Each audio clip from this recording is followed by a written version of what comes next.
Close your eyes for a second and imagine this. You're standing on the walls of Ugarit, one of the greatest trading cities in the ancient world. It's late afternoon in the year 1177 BCE, and the Mediterranean sun is turning the sea copper and gold. You can smell smoke, but it's not coming from the cooking fires in the streets below. It's coming from the harbour, from the palace, from everywhere. Ships are on the horizon, dozens of them, and they're not merchant vessels bringing tin from the east or copper from Cyprus. These are warships, and they're already here. You watch as scribes run through the streets clutching clay tablets, trying to save the archives. Families are dragging children toward the gates. Someone is burying jewellery in their courtyard, hoping to come back for it someday. They won't. Within hours, Ugarit will be ash and rubble. Within weeks, it will be abandoned. Within a generation, people will forget it ever existed. But here's what makes this moment so haunting. This same scene is happening simultaneously across the entire eastern Mediterranean. In Greece, Mycenaean palaces are burning. In Anatolia, the Hittite capital is being mysteriously abandoned. In Cyprus, cities are collapsing. From the Aegean to the Levant to Egypt's doorstep, civilization is ending. Not declining gradually over centuries. Ending. Fast. Violent. Total. For over 3,000 years, this moment has been one of history's greatest mysteries. We call it the Bronze Age collapse, and it's the most catastrophic systems failure in recorded human history. Within 50 years, nearly every major centre of civilization in the Mediterranean world was destroyed or abandoned. Literacy disappeared. Trade networks that had functioned for centuries simply stopped. Populations crashed by 90% in some regions, and then came 300 years of darkness. If you're watching this to fall asleep, perfect. That's exactly what this is for. Hit subscribe and drop a comment telling me where you are and what time it is. I love seeing London at midnight, Sydney at dawn, Chicago in the small hours, all exploring ancient mysteries together. But back to our catastrophe. Because what happened in 1177 BCE wasn't just interesting ancient history. It was a warning written in ash and abandoned cities about what happens when complex civilizations get too interconnected, too specialized, too fragile, and we're still trying to figure out exactly what went wrong. The Bronze Age didn't end with a whimper, it ended with fire, and to understand how spectacular the collapse was, you need to understand just how sophisticated, how interconnected, how absolutely brilliant the world was before everything fell apart. So let's go back a bit further. Let's go back to when the Bronze Age was at its absolute peak, when the Mediterranean world had figured out something that wouldn't be replicated for over 2,000 years. They'd created a globalized economy. Picture the year 1300 BCE, about a century before the collapse. You're standing on the docks at Ugarit again, but this time the city is thriving. Ships from a dozen different kingdoms are tied up at the quay. Egyptian vessels with their distinctive sails. Cypriot merchantmen riding low in the water under loads of copper ingots. Mycenaean Greek ships with their characteristic hull designs. Syrian coastal traders. Hittite riverboats that have come down from Anatolia. The harbour is chaos in the best possible way. Merchants are shouting in half a dozen languages. Akkadian, the lingua franca of international trade. Egyptian, Greek, Hittite, Hurrian.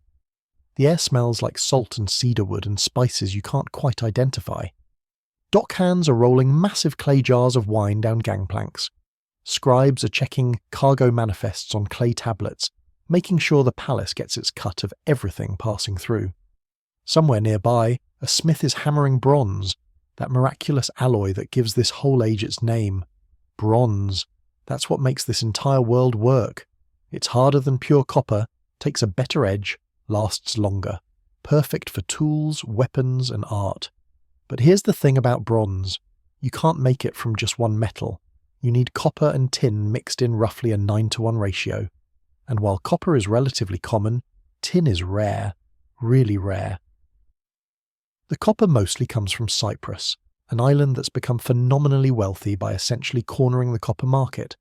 The Cypriots mine it, smelt it, cast it into ingots shaped like stretched-out animal hides, and ship it across the known world. Archaeological sites all over the Mediterranean have turned up these distinctive Cypriot copper ingots.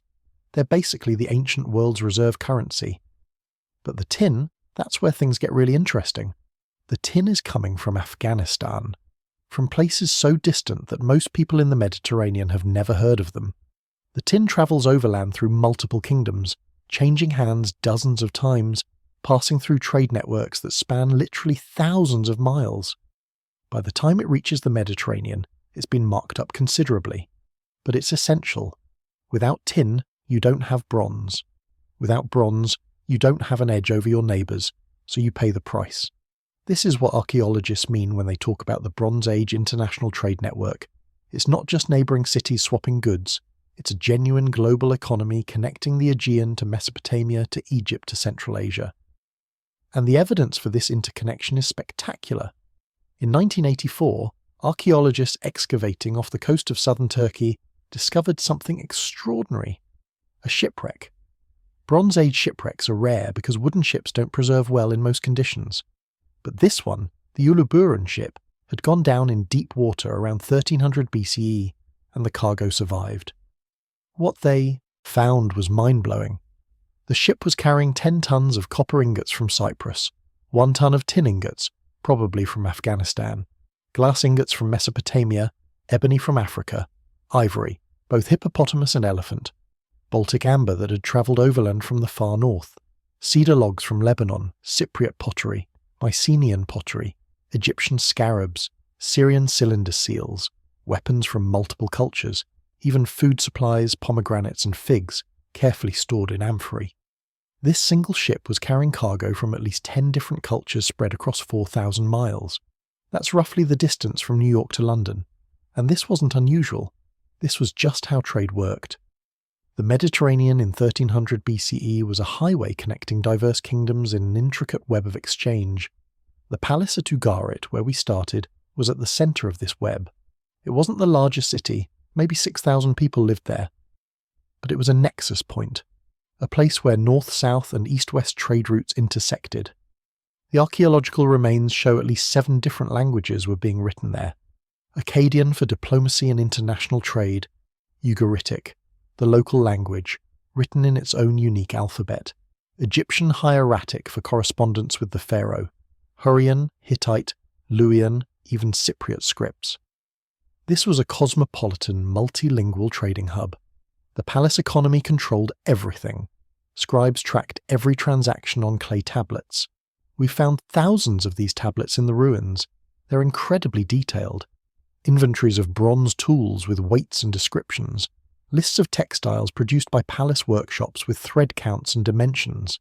Rations distributed to workers specified down to the litre of grain and jar of oil. Records of diplomatic gifts received and sent. Tax receipts. Legal disputes. Marriage contracts. And Ugarit wasn't unique. Every major Bronze Age kingdom operated this way. The palace controlled production, managed trade, collected taxes, redistributed goods, and maintained diplomatic relations with other palaces. These weren't market economies in any modern sense. These were command economies, centrally managed bureaucracies that would make a Soviet planner jealous. The Mycenaean Greeks, whose civilization dominated mainland Greece and the islands, had a similar system.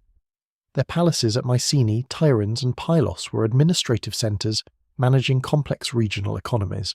They used a script called Linear B, an early form of Greek, to keep their records. When archaeologists finally deciphered Linear B in 1952, they discovered it was almost entirely bureaucratic accounting. Lists of sheep with notes on wool production, inventories of chariots and their spare parts, assignments of women workers to textile production, with notes on how many children they had. Records of bronze distributed to smiths with expectations for what they'd produce. The level of specialization was extraordinary. At Pylos, the tablets record dozens of specialized occupations. There were perfume makers, gold workers, bronze smiths, bow makers, shipwrights, bath attendants, even separate categories for different types of textile workers. Each person had a specific role in the palace economy, and the scribes tracked it all. But the most fascinating evidence of interconnection comes from the diplomatic correspondence. In 1887, a local woman in Egypt stumbled upon what archaeologists would call the Amarna letters. Nearly 400 clay tablets, diplomatic correspondence between Egypt and other great kingdoms of the Bronze Age. Most date to the 14th century BCE, the reign of Pharaoh Akhenaten. These letters are incredible. They're not stilted diplomatic formalities. They're real correspondence revealing genuine relationships, conflicts, negotiations, and personalities. The kings write to each other as brothers, though they're careful about the hierarchy. The pharaoh is first among equals, and everyone knows it. There's correspondence from the Babylonian king complaining that Egypt sent him gold-plated statues instead of solid gold ones. From the Mitanni king negotiating marriages between royal families. From the Assyrian king asking for gold and noting that in Egypt, gold is supposedly as common as dust in the streets. From Cypriot kings trying to maintain good relations while managing their crucial copper exports. From the Hittite kings, Egypt's sometimes enemies and sometimes allies, navigating complex political situations. The letters reveal a system of international relations that's remarkably sophisticated. These kingdoms recognized each other as legitimate powers. They formed alliances through marriages. They sent ambassadors and gifts. They had treaty obligations. They negotiated trade agreements. There was an understood protocol about how great kings communicated, what kinds of gifts were appropriate, how disputes should be handled. And beneath the great powers, smaller kingdoms like Ugarit, Byblos, and Al-Ashir in Cyprus maintained their own diplomatic networks while acknowledging the overlordship of greater powers. It was a system, a genuinely international order with rules and expectations and consequences for breaking those rules. The whole thing worked because it was stable. The great powers had existed for centuries. Egypt's new kingdom had been a dominant force for over 200 years. The Hittites had ruled Anatolia since the 17th century BCE. Babylon and Assyria were ancient kingdoms with institutional memories stretching back over 1,000 years. The Mycenaean Greeks had been building palaces and dominating the Aegean since the 15th century BCE. This stability allowed for incredible achievements. Monumental architecture that still impresses today. The massive walls of Mycenaean Tiryns, built from stones so large the later Greeks thought they must have been constructed by giants. The great palace at Knossos in Crete with its intricate layout and sophisticated plumbing. The temples of Karnak and Luxor in Egypt, growing ever more elaborate under successive pharaohs. The Hittite capital at Hattusa, surrounded by miles of cyclopean walls with elaborate gates featuring lion and sphinx sculptures. The artistic achievements were extraordinary. Egyptian tomb paintings showing sophisticated understanding of perspective and human anatomy. Mycenaean goldwork of incredible delicacy, death masks and jewellery that required master craftsmanship. Hittite and Egyptian stone carving creating massive statues and detailed reliefs. Minoan frescoes showing everyday life in vibrant colours that still resonate today. And the knowledge systems these civilizations maintained were impressive. Egyptian medicine, with papyri describing surgical procedures, medicinal compounds, and diagnostic techniques. Babylonian mathematics and astronomy, tracking celestial movements and developing sophisticated calculation methods. Hittite metalworking techniques producing superior bronze and even early iron. Mycenaean engineering creating Tholos tombs with corbelled domes that wouldn't be matched in Europe for over 1,000 years. The population densities suggest prosperity. Estimates for Mycenaean Greece put the population around 300,000 at the peak. That's not huge by modern standards, but it's substantial for a pre-industrial society in a relatively small geographic area. The Nile Valley probably held 2 to 3 million people. Anatolia under Hittite control maybe 4 million. The Levantine coast was densely populated relative to its size. These people weren't just surviving, they were thriving. They had specialized occupations, artistic traditions, literary culture, religious festivals, athletic competitions, diplomatic protocol, legal systems, educational institutions for scribes, and leisure time to develop philosophy and poetry. The world they built felt permanent. These kingdoms had existed longer than anyone could remember. The palaces controlled the economy with detailed precision. Trade flowed along established routes that had functioned for generations. Scribes trained their successors in techniques unchanged for centuries. The system worked. It had always worked. Why would it ever stop working? But systems that look permanent often aren't. And the Bronze Age world, for all its sophistication and stability, was being held together by threads that were starting to fray. Most people didn't notice yet. The merchants still sailed their routes. The scribes still tallied their inventories. The diplomatic correspondence continued flowing between palaces. Everything looked fine. It wasn't. The first signs that something was wrong appeared decades before anyone realized they were staring at the beginning of the end. If you were a merchant sailing the eastern Mediterranean around 1250 BCE, you might have noticed. The winds weren't quite right that season. If you were a farmer in Anatolia, you might have commented that the spring rains came late and ended early. If you were a scribe in the Hittite capital, you might have recorded in your neat cuneiform that grain reserves were lower than usual. Just bad luck. These things happen. The system had weathered difficulties before, except the difficulties kept happening, and they were starting to add up in ways that made the palace administrators nervous, even if they didn't fully understand why. Let's start with what the Earth itself remembers. Modern climate scientists drilling sediment cores from lakes across the eastern Mediterranean have found something disturbing in the layers dating to the 13th century BCE. Pollen counts change. Species that thrive in wet conditions decline sharply. Drought-resistant plants increase. Lake levels drop, sometimes dramatically.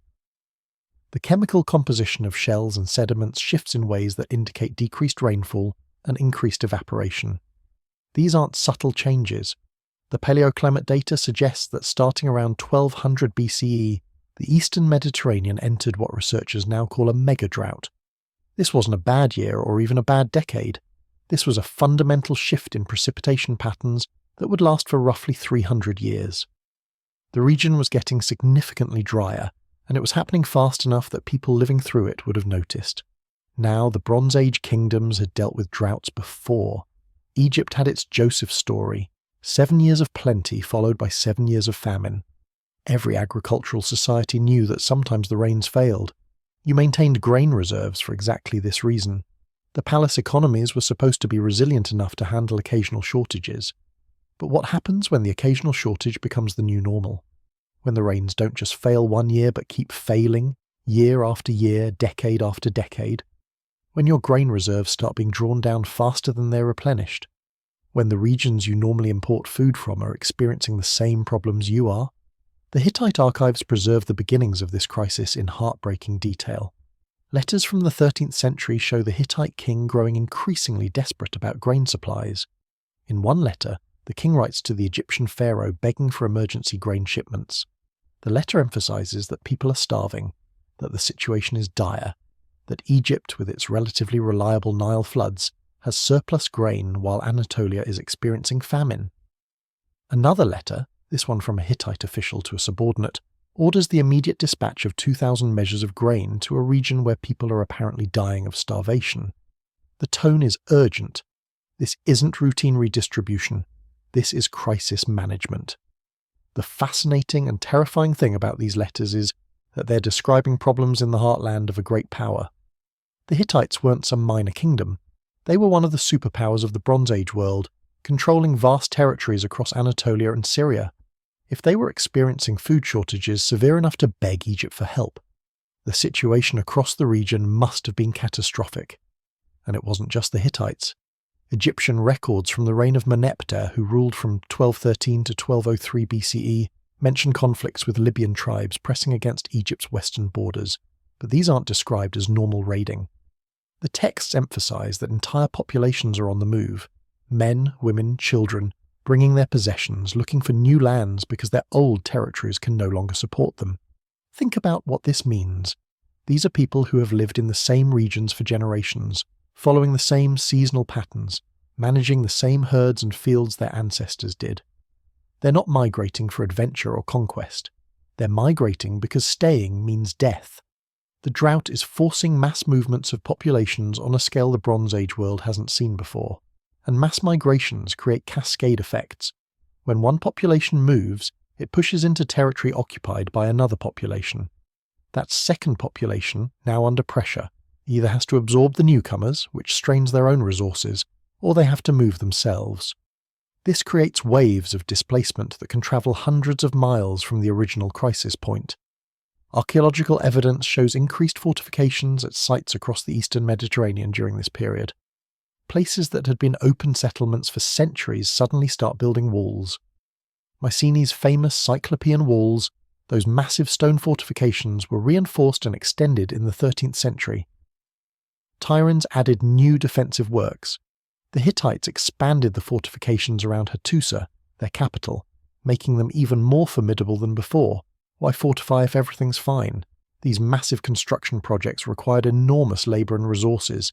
You don't undertake them unless there's a serious threat, and you don't see multiple kingdoms doing it simultaneously unless that threat is widespread. The nature of the threat appears in the correspondence as well, though frustratingly vague. Letters from this period mention raiders, pirates, unspecified enemies. The language is often unclear about exactly who these threats are or where they're coming from, but the fact that they're mentioned with increasing frequency tells you something. The sea routes that had been relatively safe for centuries were becoming dangerous. There's a letter from the king of Alashia, probably Cyprus, to the king of Ugarit that's particularly revealing. The Cypriot king is responding to a request for help, probably military assistance. He writes that he can't send ships because his own cities are under threat, that enemy ships have been sighted in his waters, that he's already lost cities to attackers. The tone is apologetic but also worried. This is a king who's fighting for survival and can't spare resources to help an ally. What's happening is that the stability that allowed the international system to function is breaking down.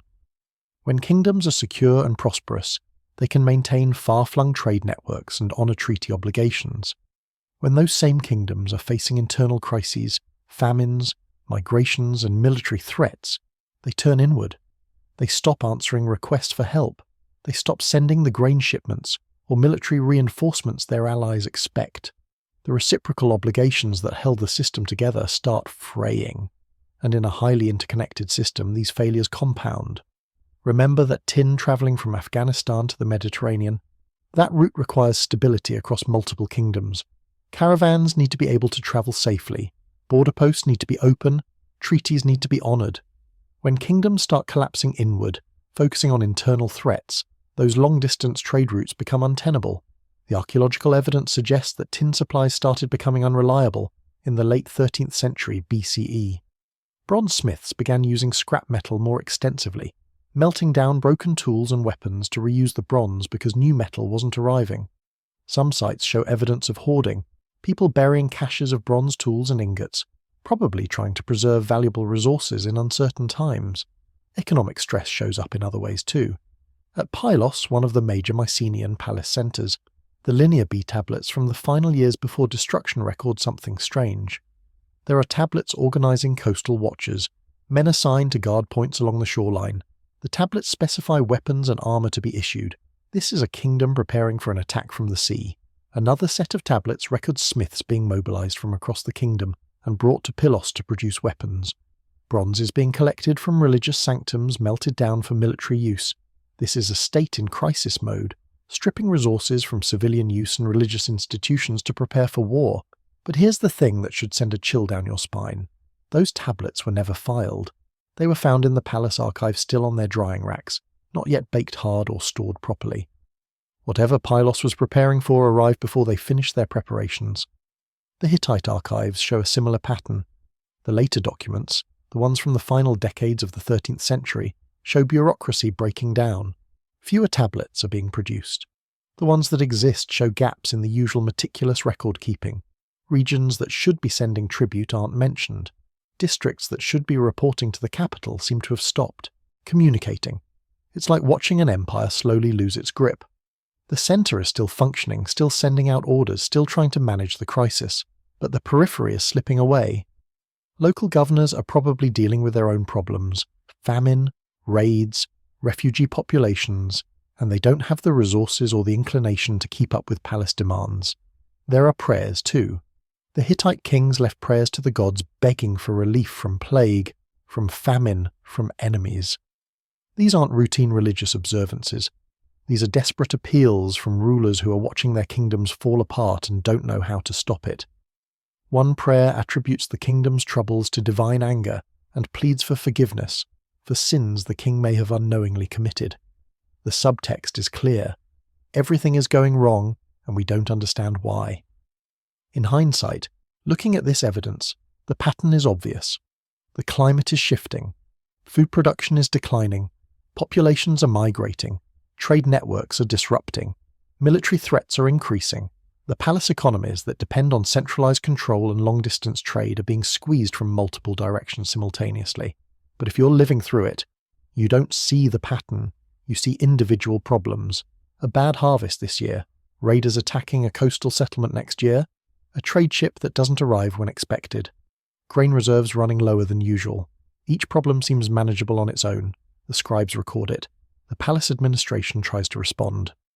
Life continues. What nobody realizes is that these aren't isolated problems. They're symptoms of a system under stress. The Bronze Age world had optimized itself for good times. The palace economies worked brilliantly when harvests were reliable, when trade routes were safe, when the great powers were stable. The system had no redundancy, no backup plans, no way to handle multiple simultaneous crises, and the crises were multiplying. The drought wasn't ending, the migrations weren't stopping, the raiders weren't going away. With each passing year, the system had fewer resources to respond to the next problem. Grain reserves were depleted, military forces were stretched thin, trade revenues were declining, the ability to respond to crises was eroding just as crises were becoming more frequent. You can see it in the correspondence. The letters between kingdoms take on a different tone. The elaborate diplomatic niceties become shorter, more perfunctory. Kings stop sending the expected gifts because they need those resources for internal problems. Alliance obligations are mentioned but not honoured. The responses to requests for help shift from promises to regrets. Were they seeing the warning signs? Absolutely. The Hittite kings knew something was deeply wrong. The Mycenaean palace administrators knew they were facing threats that required extraordinary preparations. The Egyptian pharaohs, new populations on their borders were destabilizing. But could they see how all these problems connected? Could they understand that they were living through the early stages of a civilization-ending catastrophe? Probably not. From inside the crisis, it just looked like bad luck. A string of unfortunate events that were surely temporary. The rains would return, the raiders would be defeated, trade would recover, the system would stabilize because it had always stabilized before. These kingdoms had survived for centuries. They would survive this too, except they wouldn't. Because what was happening wasn't just bad luck, it was a fundamental shift in the conditions that had allowed Bronze Age civilization to flourish, and the system, for all its sophistication, wasn't flexible enough to adapt. The cracks that were appearing in the 1250s and 1240s and 1230s BCE, those cracks were going to become chasms, and when the real collapse came, it would happen so fast that nobody would have time to prepare. The watchers on the coast at Pylos saw the ships approaching. The scribes at Ugarit recorded the crisis unfolding, but by then it was already too late. The ancient reset was beginning, and everything they knew was about to end. The collapse, when it finally came, wasn't a single catastrophic moment. It was a cascade, a domino effect spreading across the eastern Mediterranean with terrifying speed.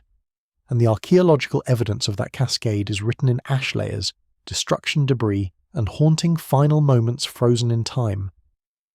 Let's start with Ugarit, because Ugarit's end is the most documented and the most heartbreaking. You're a scribe in the palace archive around 1180 BCE. You've been copying diplomatic correspondence all morning, your fingers cramping from pressing the stylus into wet clay. The routine bureaucracy continues even as everyone knows something is coming. The watchers on the coast have been reporting ships, not merchant vessels, war galleys, lots of them. You're in the middle of writing a letter for the king when you hear shouting from the harbour. Smoke starts rising in multiple places. The attack isn't coming from one direction, it's coming from everywhere at once. You want to run, but decades of training make you carefully set aside the tablet you're working on, placing it on the drying rack with the others.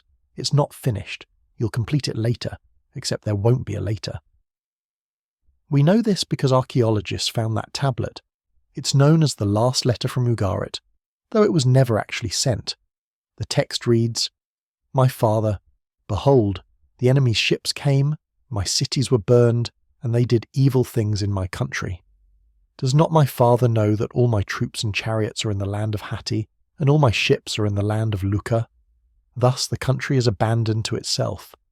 May my father know it. The 7 ships of the enemy that came here inflicted much damage upon us." The letter breaks off incomplete. The tablet was found exactly where the scribe left it, in the palace archive, surrounded by other tablets recording the final days of the kingdom. Invoices for copper shipments that never arrived. Grain distribution records for populations that were about to cease existing. letters requesting help from allies who couldn't send any. The archaeological layer marking Ugarit's destruction is stark. A thick band of ash covers the final occupation layer. Walls collapsed inward from fire. Buildings show evidence of deliberate burning, not accidental blazes. The destruction was systematic and thorough. But here's what makes it particularly chilling. There are almost no burial remains from this final period. The bodies weren't interred properly. Either the survivors, if there were any, didn't have time or resources for proper burial, or there were no survivors to perform the rites. Personal possessions were abandoned in place. Jewellery scattered on floors where people dropped it while fleeing. Bronze weapons and tools left behind. Expensive imports that would normally be carefully preserved just lying in the debris. This suggests people fled quickly, taking only what they could carry, hoping to return when the danger passed. The fact that these valuables remained where they fell tells you nobody came back. But Ugarit wasn't alone. The same destruction pattern appears at sites across the eastern Mediterranean, and the timing is eerily synchronized. All these cities fell within a span of maybe 50 years, many within just a few decades. Troy, the legendary city that Homer would later immortalize, shows destruction around 1250 to 1200 BCE. The layer archaeologists call Troy 7a has the telltale signs: massive fire damage, collapsed buildings, evidence of violent destruction, human remains showing signs of trauma. The city was sacked, thoroughly and brutally. On the Greek mainland, the great Mycenaean palaces that had dominated the Aegean for centuries burned one after another. Pylos, the palace whose scribes had been organizing coastal watchers and mobilizing smiths, shows clear evidence of destruction by fire around 1200 BCE. The Linear B tablets survived only because the fire that destroyed the palace baked them hard, inadvertently preserving the records that would have otherwise crumbled to dust. The tablets paint a picture of a society trying to respond to crisis right up until the end. Lists of military provisions, defensive preparations, assignments of troops to specific locations, and then nothing. The palace burned. The administrative system that had managed a complex regional economy simply stopped functioning. The scribes who maintained the records were dead, fled, or had no palace left to serve. Mycenae itself, the most powerful of the Mycenaean kingdoms, shows destruction around 1175 BCE. The palace burned. Parts of the massive fortification walls collapsed. The settlement that had been the centre of a maritime empire was reduced to rubble. Tiryns, another major palace centre with its impressive fortifications, burned around the same time. Moving east, the Hittite Empire simply vanished. And this is where the mystery deepens, because Hattusa, the Hittite capital, wasn't destroyed in the same way as Ugarit or the Mycenaean palaces. There's no massive destruction layer, no evidence of the city being sacked and burned. Instead, the archaeological evidence suggests the capital was deliberately abandoned. Think about what this means. Hattusa was one of the greatest cities of the Bronze Age. Massive fortification walls stretching for miles, monumental gates with lion and sphinx sculptures, palaces, temples, administrative buildings, residential quarters. Thousands of people lived there, and sometime around 1200 BCE, they just left. Why? The archives don't tell us. The last Hittite records simply stop. There's no final letter explaining the abandonment, no decree ordering evacuation. The tablets just end mid-dynasty, as if the scribes set down their styluses one day and never picked them up again. Some buildings show evidence of deliberate burning before the city was abandoned, suggesting the inhabitants themselves set the fires, rather than let their capital fall to enemies. But who those enemies were, where the population went, what happened to the royal family, none of this is recorded. What we do know is that Hittite power simply ceased to exist. Cities across Anatolia were destroyed or abandoned. The empire that had been one of the great powers of the Bronze Age world for over 4 centuries disappeared from history in a single generation. Later peoples living in the region had no memory of the Hittites. The empire was so thoroughly erased that until archaeologists rediscovered Hattusa in the 20th century, scholars weren't even sure the Hittites had really existed. Cyprus, the island that had been the Mediterranean's primary copper supplier, experienced its own catastrophe. Multiple cities show destruction layers dating to around 1200 BCE. Enkomi, one of the major port cities, was destroyed and later rebuilt, then destroyed again. Kition was destroyed. The copper trade that had enriched the island for centuries collapsed. The ingots stopped flowing to markets that no longer existed. Moving down the Levantine coast, the picture is the same. Destruction, abandonment, catastrophic population decline. Archaeological surveys show that the number of occupied sites in regions like the southern Levant dropped by about 75%. 3 out of every 4 settlements that had been inhabited during the Bronze Age were gone by 1100 BCE. Egypt, the great survivor, didn't escape unscathed.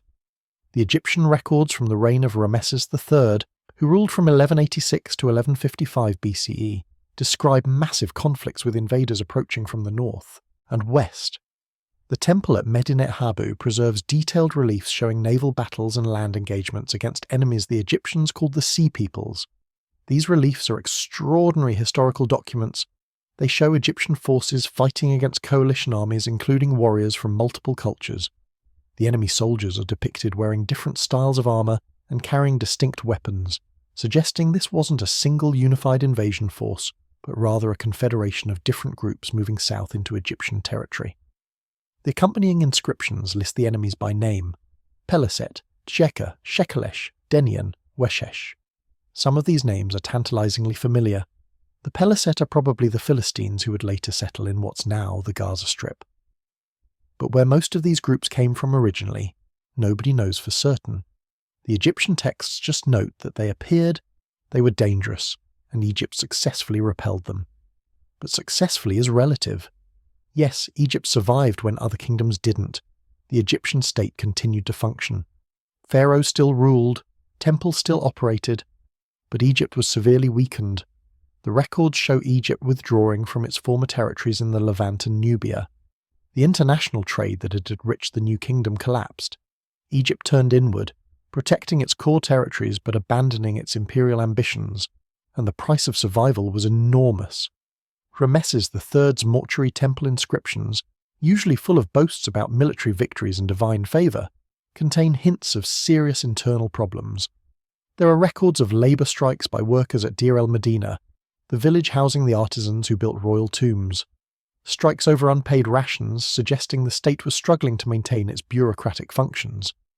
There's even evidence of an assassination plot against Ramesses himself, showing political instability at the highest levels. To the east, Mesopotamia had a different experience but still felt the collapse's effects. Babylon and Assyria, protected by distance from the Mediterranean coast, didn't face the same direct military threats, but they weren't unaffected. The trade routes that had connected Mesopotamia to the Mediterranean world were severed. Tin from the east stopped flowing because the kingdoms that had controlled the trade routes no longer existed. Assyrian records from this period show a kingdom in contraction. Territories were lost. Tribute stopped arriving. The Assyrians pulled back to their core regions and focused on survival. They made it through, but as isolated kingdoms in a world where the international system had completely broken down. What's truly stunning about this cascade is its totality. This wasn't a regional crisis. This was the entire Eastern Mediterranean world experiencing catastrophic collapse simultaneously. From the Aegean to Egypt, from Anatolia to Cyprus, civilizations were ending, and the collapse wasn't just political or military, it was civilizational. Literacy disappeared across vast regions. The Linear B script of the Mycenaeans was forgotten so completely that later Greeks had no memory their ancestors could write. The Luwian hieroglyphic script used in Anatolia vanished. The complexity of palace administration, of maintaining scribal schools and archives, required resources and stability that no longer existed. The archaeological record shows that within a generation or two, the number of people who could read and write plummeted towards zero in regions that had been literate for centuries. Think about what this means. It's not just that fewer tablets were being produced. It's that the knowledge of how to read the existing tablets was being lost. Entire libraries of accumulated wisdom became meaningless marks on clay. Trade networks that had functioned for centuries simply stopped. The Uluburun ship that went down around 1300 BCE carrying cargo from 10 different cultures? A similar voyage 50 years later would have been impossible. Most of those cultures no longer existed. The ports where they would have traded were abandoned. The goods they would have carried weren't being produced anymore. Bronze production, the technological foundation of the entire age, became impossible in many regions. Remember that bronze requires copper and tin. When the tin supply routes from the east were cut and the copper-producing centres in Cyprus were disrupted, smiths couldn't make bronze anymore. They melted down scrap, reused old tools, but couldn't produce new material in quantities sufficient for large-scale use. The metal that gave the era its name became scarce.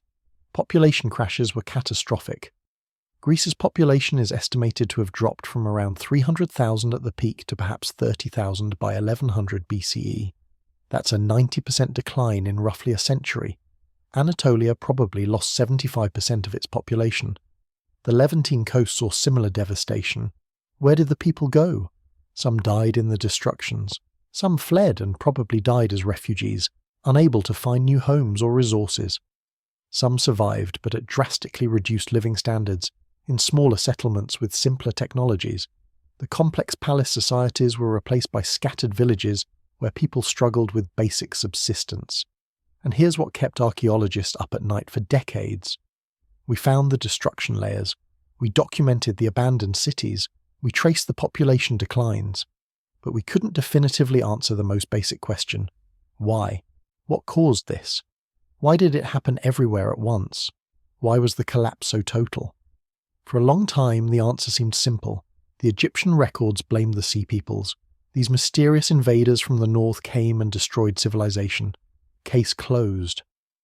Except as archaeologists looked more carefully at the evidence, the Sea Peoples, explanations started falling apart. Because here's the problem. The destructions weren't all identical. Ugarit was burned and sacked. Hattusa was deliberately abandoned. Some sites show evidence of earthquake damage. Others show signs of internal burning, possibly accidental fires during chaos rather than enemy attack. The pattern was complex, and a simple invasion hypothesis didn't explain it all. Plus, the timing was off. The Sea Peoples show up in Egyptian records during and after the worst of the collapse. If they were the cause, you'd expect to see them appearing before the destructions. Instead, the evidence suggests they might have been part of the collapse, refugees and displaced populations moving south rather than the original cause. And invasions, even successful ones, don't usually make everyone forget how to read. They don't cause multi-century dark ages. They don't collapse trade networks across entire continents. Whatever happened was bigger, more complex, more insidious than a simple military conquest. The complexity didn't degrade slowly over generations. It shattered. One moment, you have functioning kingdoms with sophisticated bureaucracies, far-flung trade networks, and literate populations. 50 years later, you have scattered villages where people can barely remember what the ruins around them used to be. This was a systems collapse on a scale rarely seen in human history. And as archaeologists continued investigating, examining every possible explanation, they began to realize that the answer wasn't simple. It probably wasn't one thing. It was everything happening at once, multiple crises feeding into each other, creating a catastrophic cascade that the Bronze Age world simply couldn't survive. But understanding exactly how those crises combined, what the triggering factors were, that required looking beyond the destruction layers to the forces that made the Bronze Age world so vulnerable in the first place. For over a century after archaeologists started uncovering the destruction layers, the answer to what caused the Bronze Age collapse seemed obvious. The Egyptians told us exactly what happened. They carved it in stone. They painted it on temple walls. They wrote it in hieratic script on papyrus. Invaders came from the sea and destroyed everything in their path. The Egyptians called them the Sea Peoples, and that name stuck. Stand with me for a moment at Medinet Habu, the mortuary temple of Rameses III on the west bank of the Nile. It's a massive complex, its walls covered with detailed reliefs commemorating the pharaoh's victories.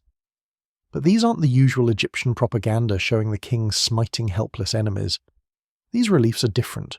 They're chaotic, detailed, almost documentary in their precision. The naval battle scene is extraordinary.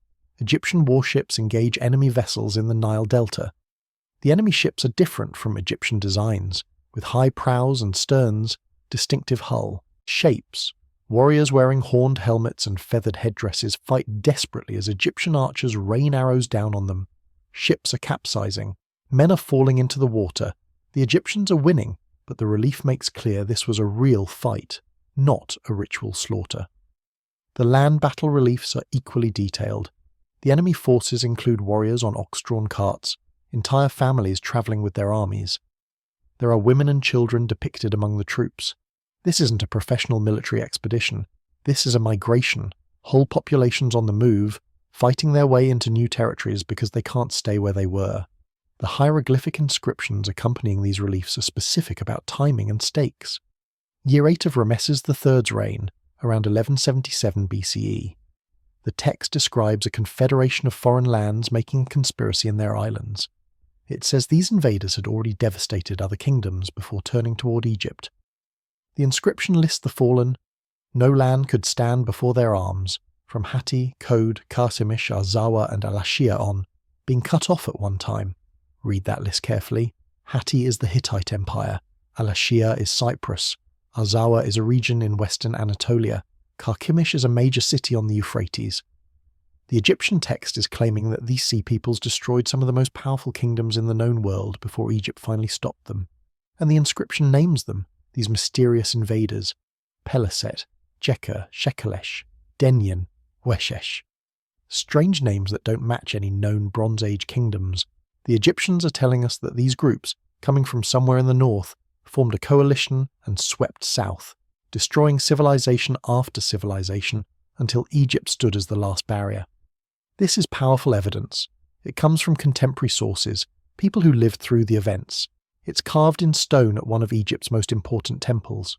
It includes specific details about battles, enemy groups, and the scope of destruction. For archaeologists excavating destroyed Bronze Age sites in the 1800s and early 1900s, this seemed to explain everything. The Sea Peoples did it. They came, they conquered, they destroyed. Mystery solved. The theory gained support from other Egyptian sources too. Earlier pharaohs had mentioned some of these groups. Meneptah, who ruled just before Rameses III, fought battles against Libyans allied with some Sea Peoples groups around 1208 BCE. An inscription from his reign mentions the Ekwesh, Teresh, Luka, Shurden, and Shekelesh. Some of these names overlap with Rameses III's list. This suggested ongoing conflicts with these mysterious peoples over several decades. Even earlier, there are scattered references. The Shurden appear in texts from Rameses II's reign in the 13th century, initially as enemies, later as mercenaries in Egyptian service. The Luka are mentioned in Hittite sources as troublesome raiders from coastal Anatolia. These groups had been around for a while, existing on the margins of Bronze Age civilization. Scholars began trying to identify who these sea peoples were. The Peliset were almost certainly the Philistines, who settled in the southern Levant coast after the Bronze Age collapse. The name fits. The location fits. Pottery styles found in Philistine settlements show connections to the Aegean world, suggesting these settlers came from the north. The Shurden might be connected to Sardinia, the Shekelesh to Sicily, the Teresh possibly to the Tyrrhenians who gave Tuscany its name, the Luka to Lycia in southwestern Anatolia. The Denyen may be to the Danans, one of Homer's names for the Greeks. These identifications are speculative, based on similar-sounding names separated by centuries, but they created a compelling narrative. According to this theory, the Sea Peoples were displaced populations from the Aegean and Anatolia, possibly Mycenaean Greeks, and associated groups whose own civilizations had collapsed or were collapsing. They took to the sea, raiding and migrating, and their attacks caused a domino effect of destructions across the eastern Mediterranean. Archaeological evidence seemed to support this. Destructions at coastal sites, evidence of burning and violent ends at palaces and cities throughout the region. The timing matched the Egyptian inscriptions. Everything pointed to a catastrophic invasion that overwhelmed the Bronze Age kingdoms one by one. The appeal of this explanation was obvious. It's dramatic. It's clear. It has identifiable villains. It explains why the collapse was so sudden and so widespread. If organized military forces were moving through the region destroying everything, that would certainly account for the destruction layers archaeologists were finding. It also fit with how people thought about history in the early 20th century. Civilizations fell because they were invaded and conquered. Rome fell to barbarians. The Mycenaeans fell to Dorians. China's dynasties fell to northern invaders. This was a familiar historical pattern. The Sea Peoples were just another version of that story. But here's the thing about appealing explanations. They're appealing because they're simple. And the Bronze Age collapse, the more archaeologists studied it, wasn't simple at all. The first major problem with the Sea Peoples theory, became apparent when archaeologists started dating the destructions more precisely. Yes, lots of sites were destroyed around 1200 BCE, but they weren't all destroyed at exactly the same time. Some destructions happened in the mid-13th century, others in the late 13th century. Some sites were destroyed around 1180 BCE, others closer to 1150 BCE. The collapse took place over 50 to 70 years, not in a single coordinated campaign, and the destruction patterns were inconsistent. Ugarit shows clear evidence of military attack, burning and violent destruction. But Hattusa, the Hittite capital, was abandoned, not sacked. There's no ash layer, no evidence of enemy attack. The inhabitants left deliberately. Why would invading sea peoples destroy some cities and cause others to be peacefully abandoned? Then there's the geographical problem.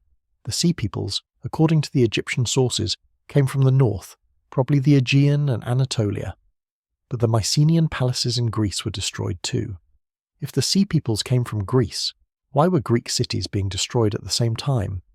Were the sea peoples destroying their own homeland before moving south? That doesn't make sense.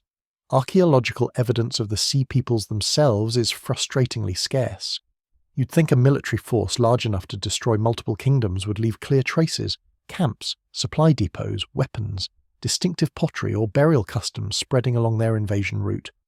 But we don't find much of this. What we do find is evidence of displaced populations settling in new areas after the destructions, not before. The Philistines, for instance, appear in the southern Levant after the Bronze Age cities they were destroyed, not before. Their distinctive pottery shows up in settlements built on top of destruction layers. They're clearly newcomers to the region, but the archaeological evidence suggests they arrived as settlers after the collapse, not as conquerors causing it. Modern ceramic analysis has revealed something else interesting. The pottery styles that appear in the Eastern Mediterranean after the collapse show connections to multiple Aegean cultures. It's not a single unified tradition, which you'd expect from a single invading force. It's a mixed bag, suggesting multiple different groups of displaced people settling in various locations. And here's the big question that kept nagging at researchers. Military invasions might explain burned cities. They don't explain why literacy disappeared, why trade networks collapsed completely, why populations crashed by 70 to 90%, why recovery took 300 years. Look at other historical invasions for comparison. When Alexander the Great conquered the Persian Empire, there was plenty of violence and destruction, but Persian cities didn't become permanent ruins. Literacy didn't disappear. Trade networks adapted. Life continued under new management. Even when Rome fell to various Germanic kingdoms, European civilization didn't experience anything like the Bronze Age collapse. Cities remained occupied. Christianity and literacy persisted. Trade diminished, but didn't vanish. The Bronze Age collapse was different. The complexity didn't just change hands, it evaporated. That suggests something more fundamental than military conquest was happening. Some researchers started proposing a different interpretation of the sea peoples. What if they weren't the cause of the collapse but a symptom? What if the sea peoples were refugees, displaced populations fleeing from disasters in their own homelands? The Egyptian reliefs showing families travelling with the warriors, ox carts loaded with possessions, women and children among the troops. This doesn't look like a professional military campaign. It looks like a desperate migration. Think about it from this perspective. Something catastrophic is happening across the Aegean and Anatolia. Cities are being destroyed or abandoned. Food supplies are failing. The palace systems are collapsing. If you're living in mainland Greece or coastal Anatolia around 1200 BCE, and your city has just burned or been abandoned, what do? You can't stay. There's no food, no security, no functioning government. So you take your family, whatever possessions you can carry, and you leave. You head for places that might still have resources. Egypt, the rich Levantine coast, anywhere that seems more stable than where you are. But you're not alone. Thousands of other refugees are doing the same thing, and when thousands of desperate people arrive in new territories, that creates conflicts. The local populations don't have surplus resources to support newcomers. Battles happen. Cities get destroyed in the chaos. The refugees become raiders because they have to eat and there's no peaceful way to obtain food. From the Egyptian perspective, these newcomers are invaders, foreigners attacking Egypt. But from the refugees' perspective, they're survivors trying to find safety in a world that's falling apart around them. Both interpretations might be true simultaneously. This reframing of the Sea Peoples changes the whole narrative. They're not the mysterious villains who destroyed Bronze Age civilization. They're victims of a collapse that was already underway, displaced populations moving through a world that was breaking down, their migrations accelerating and spreading the destruction, but not causing it initially. Recent archaeological work has found evidence supporting this interpretation. Analysis of destruction layers shows that many cities were weakened before they were finally destroyed. Earthquake damage that wasn't fully repaired. Signs of declining populations. Evidence of food stress. These cities were vulnerable, and when desperate migrants arrived, they couldn't defend themselves. The Hittite abandonment of Hattusa starts making more sense in this context. If the empire was facing multiple crises, droughts, famines, invasions on the frontiers, earthquakes damaging cities, the central government might have decided that maintaining the capital was impossible. They abandoned it in an organised way and presumably tried to retreat to more defensible or resource-rich regions. What happened to them after that, we don't know. They disappear from history. So where does this leave the Sea Peoples theory? It's not wrong exactly. The Egyptian evidence is real. Groups of displaced peoples really were moving through the eastern Mediterranean, fighting battles, settling in new territories. These migrations and conflicts definitely contributed to the collapse's severity and spread. But calling the Sea Peoples the cause of the Bronze Age collapse is like looking at a forest devastated by fire, beetles, drought, and windstorms, and concluding that one particular windstorm destroyed the forest. That windstorm was part of the disaster, maybe even the final blow for some trees, but it wasn't the underlying cause. The forest was already dying from multiple stresses. The Sea Peoples were real. Their migrations and raids definitely happened, but they were participants in the collapse, not its architects. They were groups of desperate people navigating a catastrophe they didn't fully understand and couldn't control. In some places, they destroyed already weakened cities. In other places, they settled peacefully in abandoned territories. Some groups probably became pirates and raiders out of necessity. Others were just families looking for somewhere safe to live. The traditional narrative of coordinated Sea Peoples invasions destroying civilization after civilization is too neat, too simple. The actual evidence shows something messier, more complex, more tragic. A world falling apart for multiple reasons, with displaced populations adding to the chaos but not solely causing it. This means we need to look deeper. If the Sea Peoples weren't the primary cause, what was? What forces were powerful enough to destabilize the entire eastern Mediterranean simultaneously? What could make palace economies collapse, populations crash, and literacy disappear across vast regions? The answer, it turns out, has less to do with human enemies and more to do with forces of nature that Bronze Age civilizations simply couldn't control. Forces that were already at work decades before the first Sea Peoples appeared in Egyptian inscriptions. Forces that made the sophisticated, interconnected Bronze Age world far more fragile than anyone living in it realized. While archaeologists were debating the Sea Peoples, a completely different group of researchers was uncovering evidence that would revolutionize our understanding of the Bronze Age collapse. Climate scientists, geologists, and paleoclimatologists weren't looking at destroyed cities and Egyptian inscriptions. They were drilling into lake beds, analyzing pollen trapped in sediment, measuring isotope ratios in ancient shells, and reading stories written not in clay tablets but in the earth itself. And the story the earth was telling was terrifying. Imagine you're standing at the edge of a lake in the highlands of Anatolia. It's a beautiful spot surrounded by mountains, the water clear and cold. Now imagine drilling down through the lake bottom, pulling up a core sample that represents thousands of years of accumulated sediment. Each layer is like a page in a book recording the environmental conditions when that sediment settled to the bottom. This is exactly what researchers have done at sites across the eastern Mediterranean, at Lake Van in eastern Turkey, at the Dead Sea, at Jata Cave in Lebanon, at dozens of other locations, and when they analyse these sediment cores they see something dramatic happening right around 1200 BCE. The pollen counts change. Species that need lots of water, trees like oak and pine, show a sharp decline. Drought-resistant plants, things like Artemisia and other scrubby vegetation, increase dramatically. It's like watching a forest transform into semi-desert over the course of decades. The vegetation is responding to a fundamental shift in climate, and that shift is consistent across the entire region. Lake levels drop. This shows up in multiple ways. The sediment composition changes, indicating shallower water. Beach deposits appear at lower elevations than before. Chemical signatures in the sediment show increased salinity, what happens when more water is evaporating than rainfall is replacing. At some lakes, the water level dropped by dozens of meters. That's not a bad season. That's a climatic catastrophe. Isotope analysis of marine shells and sediments reveals changes in the hydrological cycle. When water evaporates from the ocean, lighter isotopes of oxygen evaporate preferentially. By measuring the ratio of different oxygen isotopes in ancient carbonates, scientists can reconstruct past precipitation patterns, and what they see in the 13th and 12th centuries BCE is a dramatic shift toward drier conditions. Multiple independent lines of evidence all pointing to the same conclusion.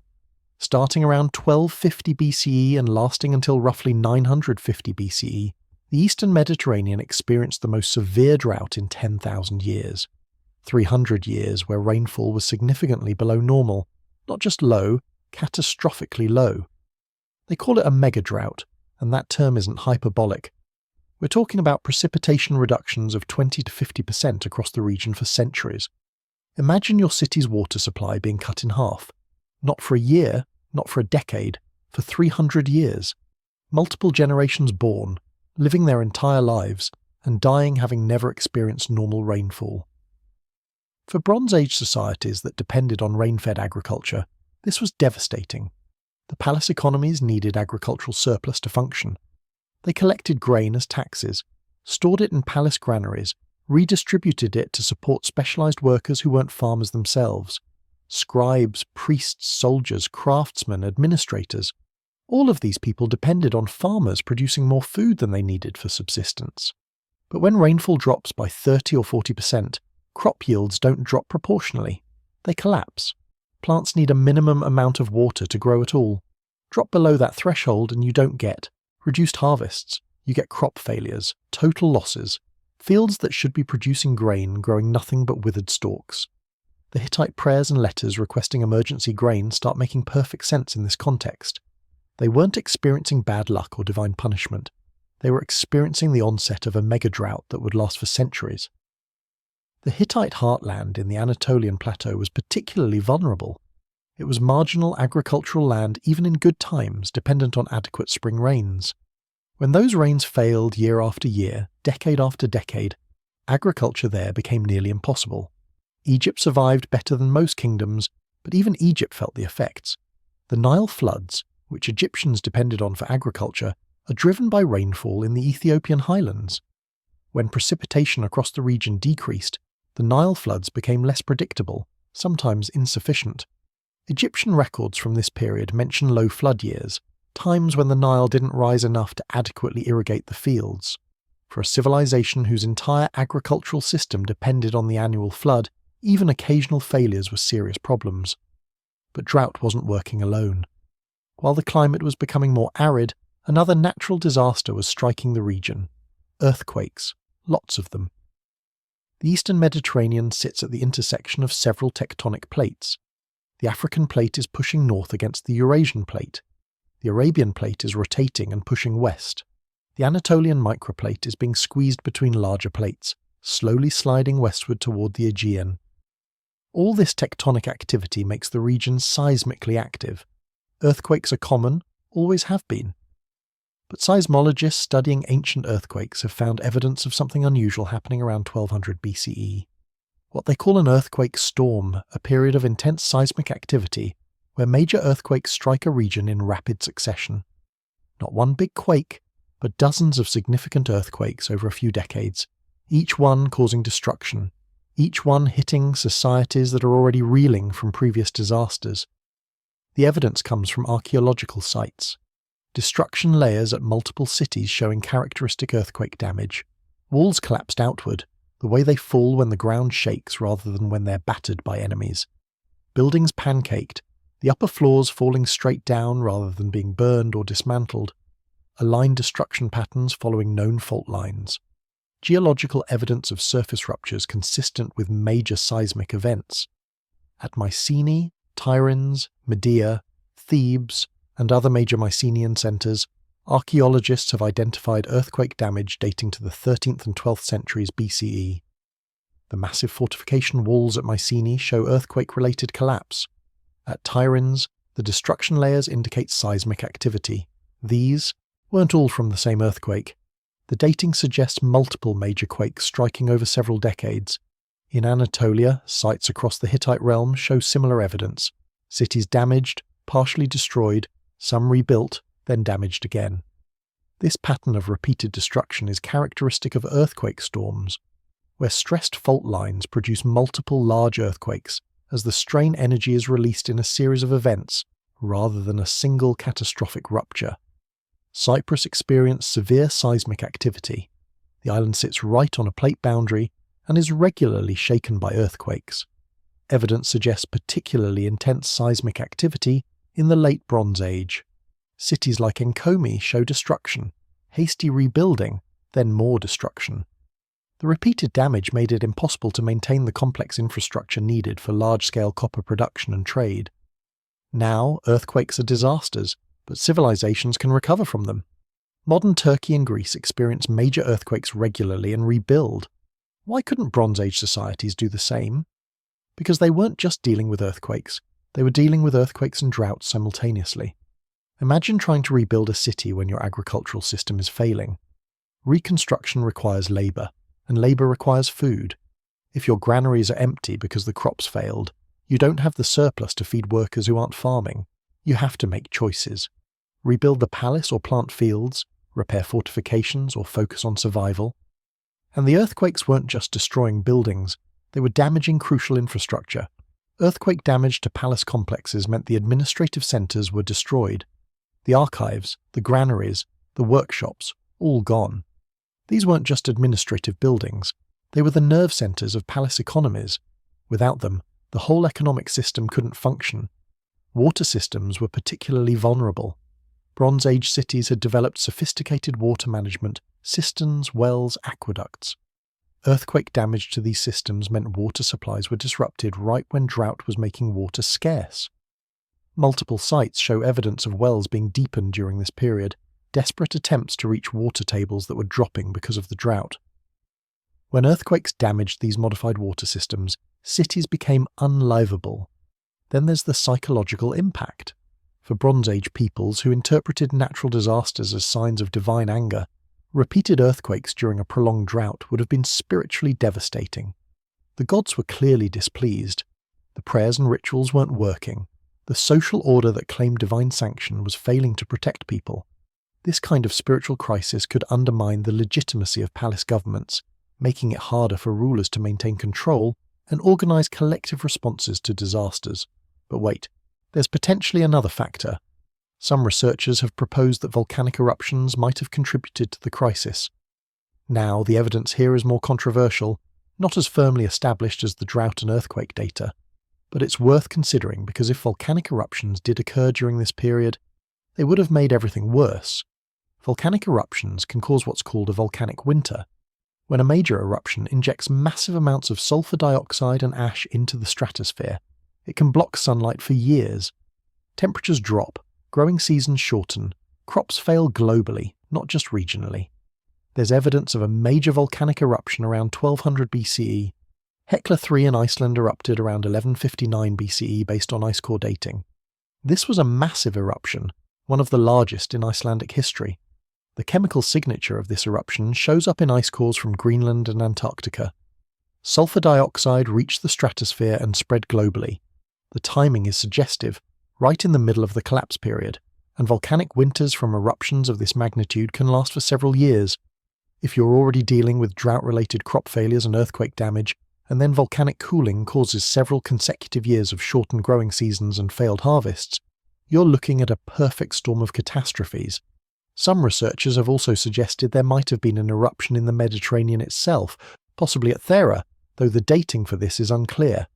Thera had erupted catastrophically around 1628 BCE, destroying Minoan settlements and probably contributing to the decline of Minoan civilization.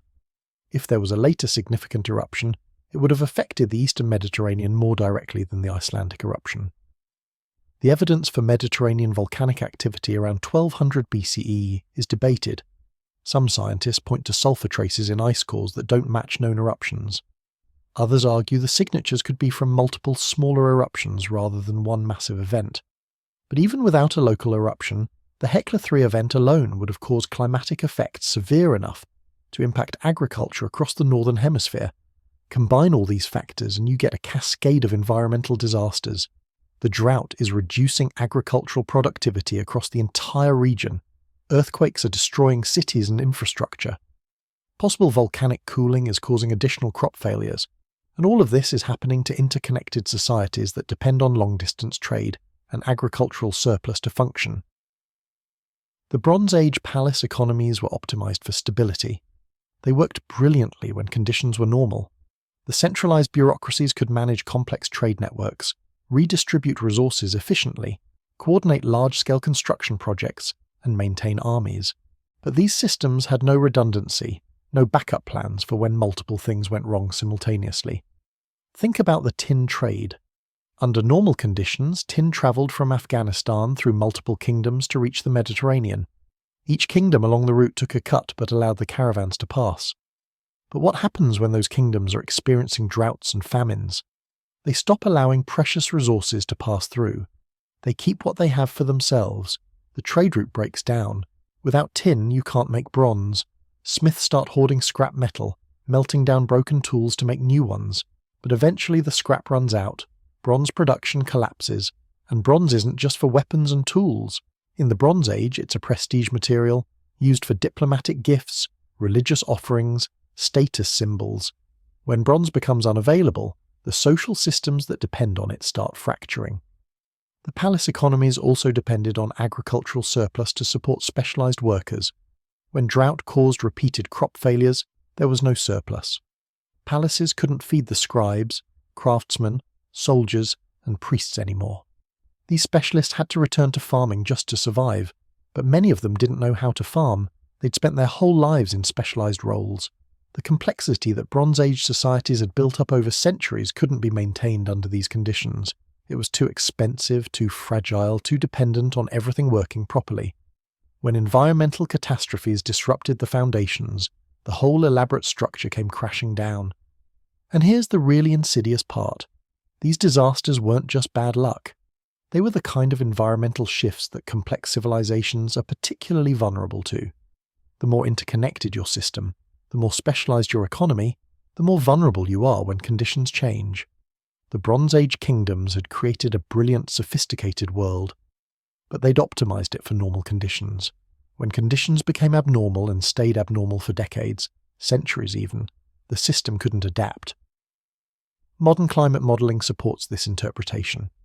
When researchers input the paleoclimate data into models of Bronze Age agricultural systems, the models show catastrophic failures. The reduced rainfall, combined with shortened growing seasons from possible volcanic cooling, would have made traditional agriculture impossible in many regions. The carrying capacity of the land would have dropped by 50 to 70%. This means regions that could support, say, 100,000 people under normal conditions could only support 30 to 50,000 people during the mega drought. Where did the other 50 to 70,000 people go? Some died, some migrated, becoming the refugees we see in Egyptian inscriptions as the Sea Peoples. Some survived in reduced circumstances, reverting to simpler subsistence, strategies. The earthquake storms made recovery impossible. Each time a society started to rebuild, to adapt to the new harsher conditions, another earthquake would strike. The archaeological record shows this pattern clearly. Destruction, hasty rebuilding with simpler materials, then more destruction. Eventually people gave up trying to rebuild in the old locations. They moved to smaller, more defensible, more sustainable settlements. But moving meant abandoning the infrastructure that had supported Bronze Age complexity. The palaces with their archives and granaries, the workshops with their specialized tools, the harbours with their merchant fleets, the irrigation systems and water management infrastructure. All of this was site-specific, couldn't be easily replicated in new locations.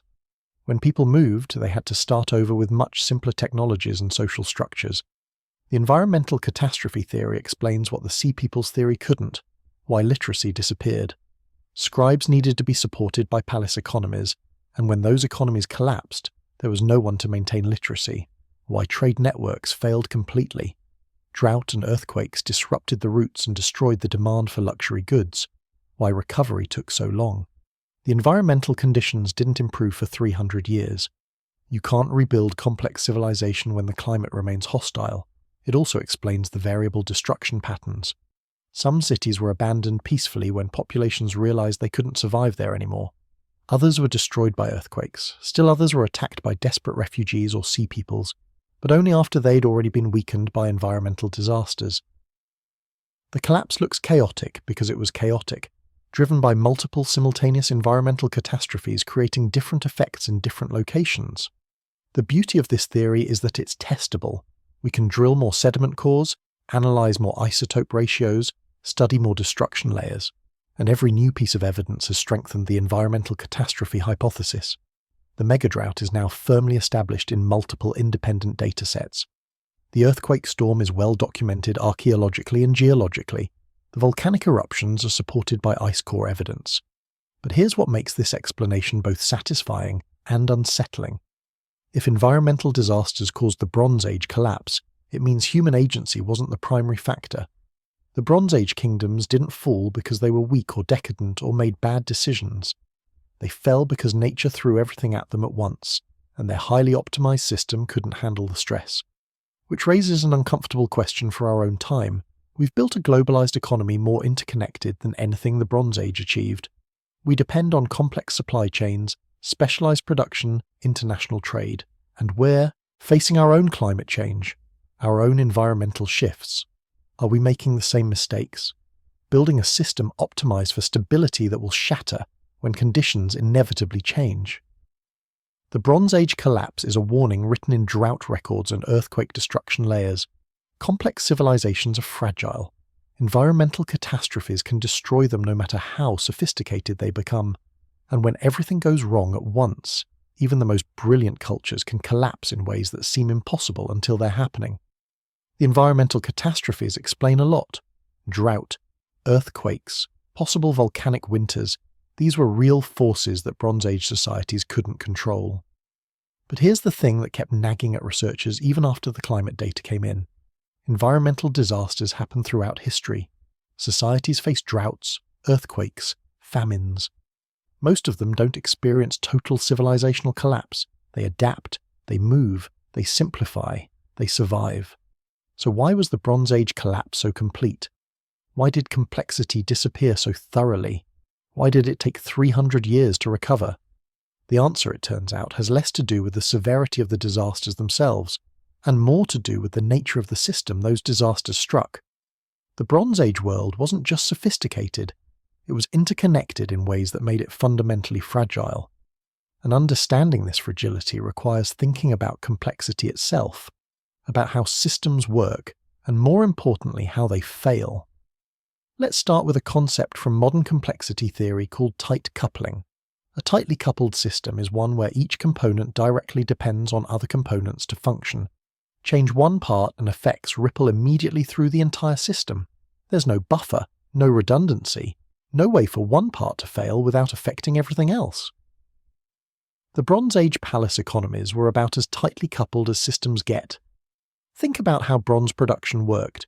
You need copper from Cyprus, tin from Afghanistan, fuel for smelting from local forests, skilled smiths trained in palace workshops, tools made by other specialists, food to feed all these specialists, produced by farmers and redistributed by palace bureaucracies, administrative oversight by scribes who themselves needed to be fed, housed and supplied with writing materials. Every link in this chain was essential. Break any one link and the whole system stopped functioning. And because everything was specialized and centralized, there were no alternatives. If the tin supply from Afghanistan was disrupted, you couldn't just switch to a local tin source. There weren't any. If the palace granaries burned in an earthquake, you couldn't just buy grain from a market. There were no markets operating outside palace control. The Mycenaean Linear B tablets show just how specialized these economies had become. At Pylos, the records describe bronze smiths who only made swords, other smiths who only made spear points, separate categories for bow makers, arrow makers, chariot builders, women workers assigned to specific types of textile production, fine wool workers, coarse cloth workers, flax workers.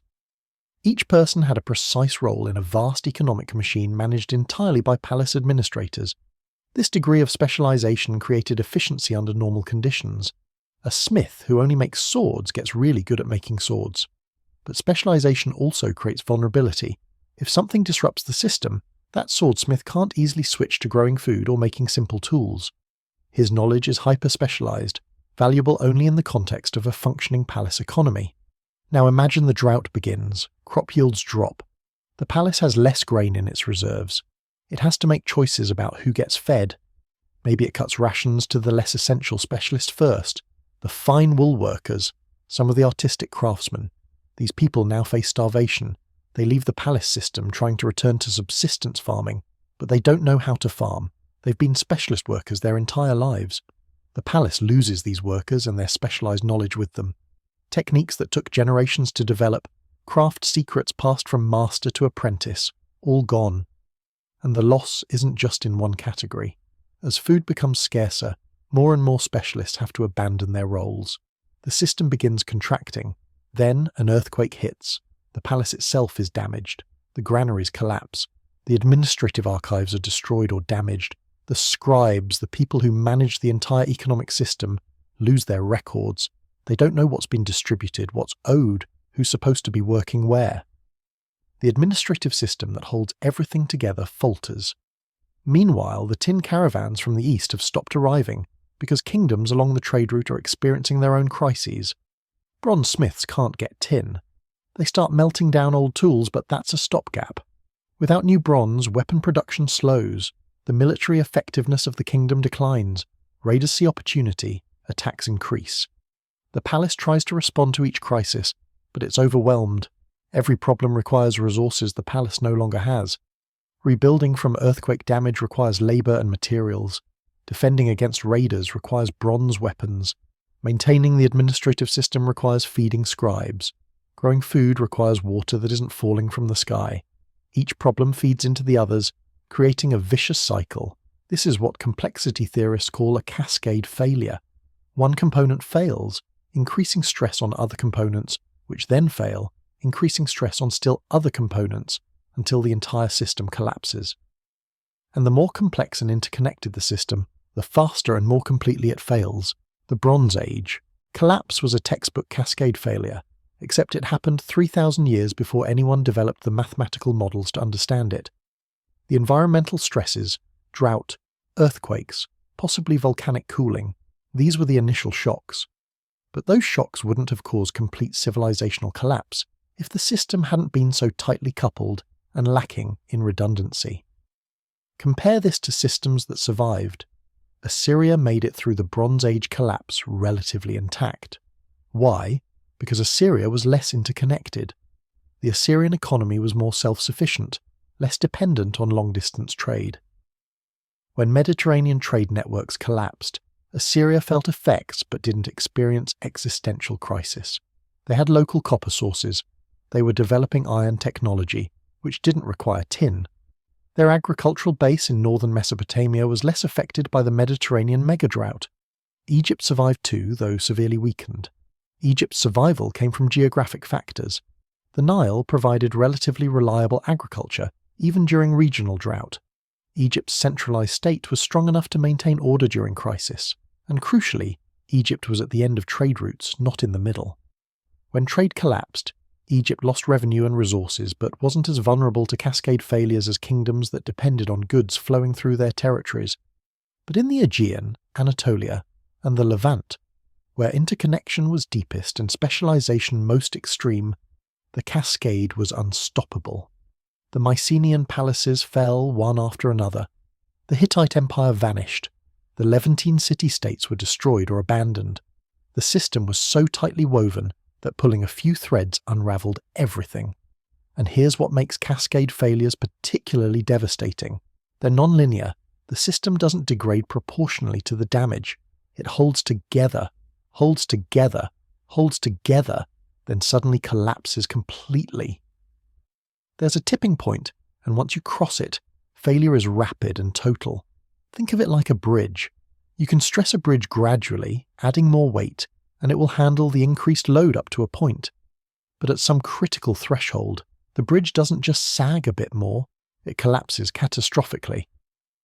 The Bronze Age system reached its tipping point sometime in the late 13th century BCE, and the collapse that followed was swift and comprehensive. One of the most dramatic losses was literacy. Within a generation or two, the ability to read and write disappeared across vast regions. This seems almost impossible. How do you lose something as fundamental as writing? But literacy in the Bronze Age wasn't universal. It was a specialized skill held by professional scribes, trained through years of apprenticeship in palace-run schools. A Mycenaean scribe had to memorize hundreds of Linear B symbols, understand complex accounting systems, master bureaucratic procedures. This training required resources: teachers, writing materials, food for scribes in training who weren't producing their own food. All of this depended on palace economies. When the palaces fell, the scribal schools closed. The generation of scribes being trained never completed their education. The master scribes died or fled, and there was no one to replace them. Within 20 to 30 years, everyone who could read was dead, and without readers, the thousands of tablets in palace archives became meaningless scratches on clay. The loss wasn't just technical. Writing in the Bronze Age wasn't just for writing, it was for thinking. Complex administrative systems require external memory. You can't manage a kingdom with thousands of workers, dozens of product categories, and far-flung trade networks using only human memory. Writing allowed Bronze Age administrators to track things that were otherwise untrackable. When writing disappeared, the cognitive tools for managing complexity disappeared with it. Later societies that emerged from the Dark Age couldn't rebuild palace economies even if they wanted to because they lacked the administrative tools those economies required. You can't manage a complex specialized economy without writing, and you can't maintain writing systems without complex economies to support scribes. It's a catch-22 that delayed recovery for centuries. The loss of other specialized knowledge was equally dramatic. Mycenaean tholos tombs, those spectacular corbelled domes at Mycenae and elsewhere, represent sophisticated engineering. Later Greeks couldn't build anything comparable for over 1,000 years. The technique was lost. Palace-style fresco painting disappeared. Monumental stone carving declined drastically. Bronze casting continued, but at much simpler levels. This wasn't because post-collapse populations were stupider or less capable.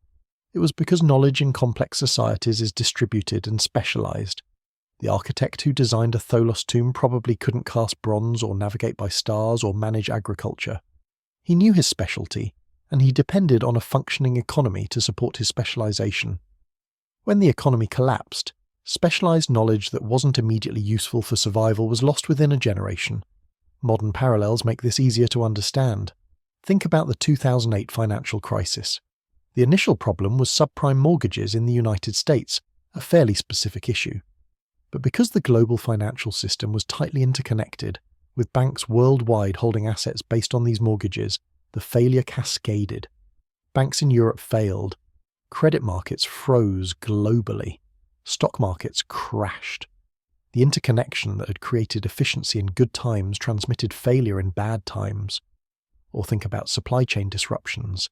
A single factory fire in Japan can halt automobile production worldwide because modern manufacturing is so specialized and interconnected. We optimize supply chains for efficiency, minimizing redundancy. But optimization creates fragility. When something breaks, there's no backup. The Bronze Age kingdoms had done the same thing. They'd optimized their systems for efficiency under stable conditions. The palace economy model was brilliant for managing resources and coordinating specialized production. The international trade networks created wealth and access to materials available nowhere locally. But the system had no resilience, no backup plans, no redundancy. When researchers model Bronze Age economics using complexity theory and network analysis, they find that the system was extremely vulnerable to what's called node failure. If critical nodes in the network, major palaces, key trade ports, crucial production centers, went offline, the effects cascaded throughout the system. And that's exactly what happened. Earthquakes destroyed palaces, drought closed trade routes, production centers were abandoned, the critical nodes failed, and the network collapsed. What makes the Bronze Age collapse so instructive is that it demonstrates how sophistication doesn't equal stability. The Bronze Age world was more advanced in many ways than the societies that preceded it. More urbanized, more specialized, more interconnected, more technologically sophisticated. But advancement in one dimension, complexity, created vulnerability in another, resilience. Simpler societies, ironically, were more robust. A village of generalist farmers might not be as wealthy or powerful as a palace economy, but it could survive droughts, earthquakes, and trade disruptions. If the harvest was bad one year, people tightened their belts and survived. If trade partners disappeared, village economies continued functioning because they weren't dependent on trade. The lack of specialization meant people could adapt to changing circumstances. The Bronze Age palaces couldn't adapt. They were too specialized, too dependent on all their interconnected parts working simultaneously. When multiple parts failed at once, the whole system went down. And because the knowledge needed to rebuild was lost with the system, recovery required essentially starting over. This explains why the Dark Age lasted 300 years. It wasn't that people were sitting around waiting for someone to rebuild the palaces. It was that rebuilding Bronze Age complexity required preconditions that no longer existed. You need agricultural surplus to support specialists. You need writing to manage complex administration. You need long-distance trade to obtain necessary materials. You need stable political structures to maintain all of this. But each of these requires the others. You can't rebuild just one piece. You need to rebuild everything simultaneously, and that takes centuries. The societies that emerged from the Dark Age were fundamentally different from what came before. They were less centralized, less specialized, less interconnected. But they were also more resilient. Greek city-states weren't managed by palace bureaucracies. They had citizen armies, not professional soldiers wholly dependent on palace rations. They used iron instead of bronze, eliminating dependence on long-distance tin trade. They adopted alphabetic writing, which was easier to learn than syllabic scripts, allowing literacy to spread beyond professional scribes. The new system was less efficient in some ways than the Bronze Age palace economies had been, but it was far more robust. It could survive disruptions that would have destroyed Bronze Age kingdoms, and this robustness allowed Greek civilization to develop in ways that would have been impossible under the old system. You don't get Athenian democracy without first destroying the palace system that preceded it. So here's the revelation that ties everything together. The Bronze Age collapse wasn't caused by one thing. It wasn't just drought or earthquakes or sea peoples or system fragility. It was all of these acting together. The environmental catastrophes provided the initial shocks. The sea peoples' migration spread and accelerated the collapse. But the underlying cause, the reason these shocks caused total civilizational collapse rather than manageable crisis, was the nature of Bronze Age civilization itself. They'd built a system optimized for good times, a system that required everything to work properly for anything to work at all. A system with no redundancy, no resilience, no ability to degrade gracefully under stress. When the environmental disasters struck, when the migrations began, when the trade routes failed, the system couldn't adapt. It could only collapse. And the collapse took 50 years. But the recovery took 300. Because complexity is hard to build. It requires specific conditions, accumulated knowledge, institutional memory, technological capabilities. You can destroy complexity in a lifetime. Rebuilding it takes centuries. That's the fundamental asymmetry that made the Bronze Age collapse so devastating and so enduring. The ancient reset didn't just destroy kingdoms, it erased the conditions that made those kingdoms possible. And it would take hundreds of years of patient rebuilding before civilization could reach similar heights again. So what was it actually like to live through the aftermath? What did daily life look like when the palaces were gone? The trade networks had vanished, and the complex world your grandparents knew had become stories that seemed increasingly unbelievable. Imagine you're born around 1100 BCE in what used to be Mycenaean Greece. Your grandfather remembers the palace at Pylos before it burned. He was just a child then, but he remembers the massive walls, the painted frescoes, the scribes with their mysterious tablets. He remembers merchant ships in the harbour carrying goods from places with exotic names, Cyprus, Egypt, the islands, places that might as well be mythical now because nobody travels anymore. But those memories sound like fairy tales to you. The palace is a ruin on the hilltop, its walls collapsed, its rooms filled with rubble and weeds. There are no scribes because nobody knows how to write. There are no merchants because there's nothing to trade and nowhere to trade it. The world you know is small. Your village of maybe 50 people, the next village 2 hours walk away, the coast, which you visit occasionally but where no ships come anymore. That's it. That's your entire world. The archaeological evidence paints a stark picture of what happened to Greece during the Dark Age. Settlement surveys show a catastrophic decline in occupied sites. In Messenia, the region around Pylos, there were over 150 sites occupied during the Bronze Age. By 1100 BCE, that number had dropped to 14. 14, a 90% reduction in the number of places people were living. The population crash was even more severe than the settlement data suggests. Bronze Age Messenia might have had 30,000 people. Dark Age Messenia perhaps 3,000. 90% of the population gone, dead, fled or absorbed into the handful of surviving settlements, and this pattern repeats across Greece, Attica, the Argolid, Boeotia, all showing massive depopulation. The people who remained weren't living in anything like Bronze Age conditions. The palace complexes were abandoned or destroyed. The few settlements that continued were small villages, often in defensible locations rather than the fertile lowlands where Bronze Age populations had thrived. People were prioritizing security over agricultural productivity, which tells you something about how safe they felt. Your house is nothing like the palace buildings your grandfather describes. It's a simple structure, 1 or maybe 2 rooms, walls made of mud brick on stone foundations, roof thatched with reeds or straw. No frescoes, no elaborate construction. It's functional, built with materials you can gather locally and skills you learned from your parents.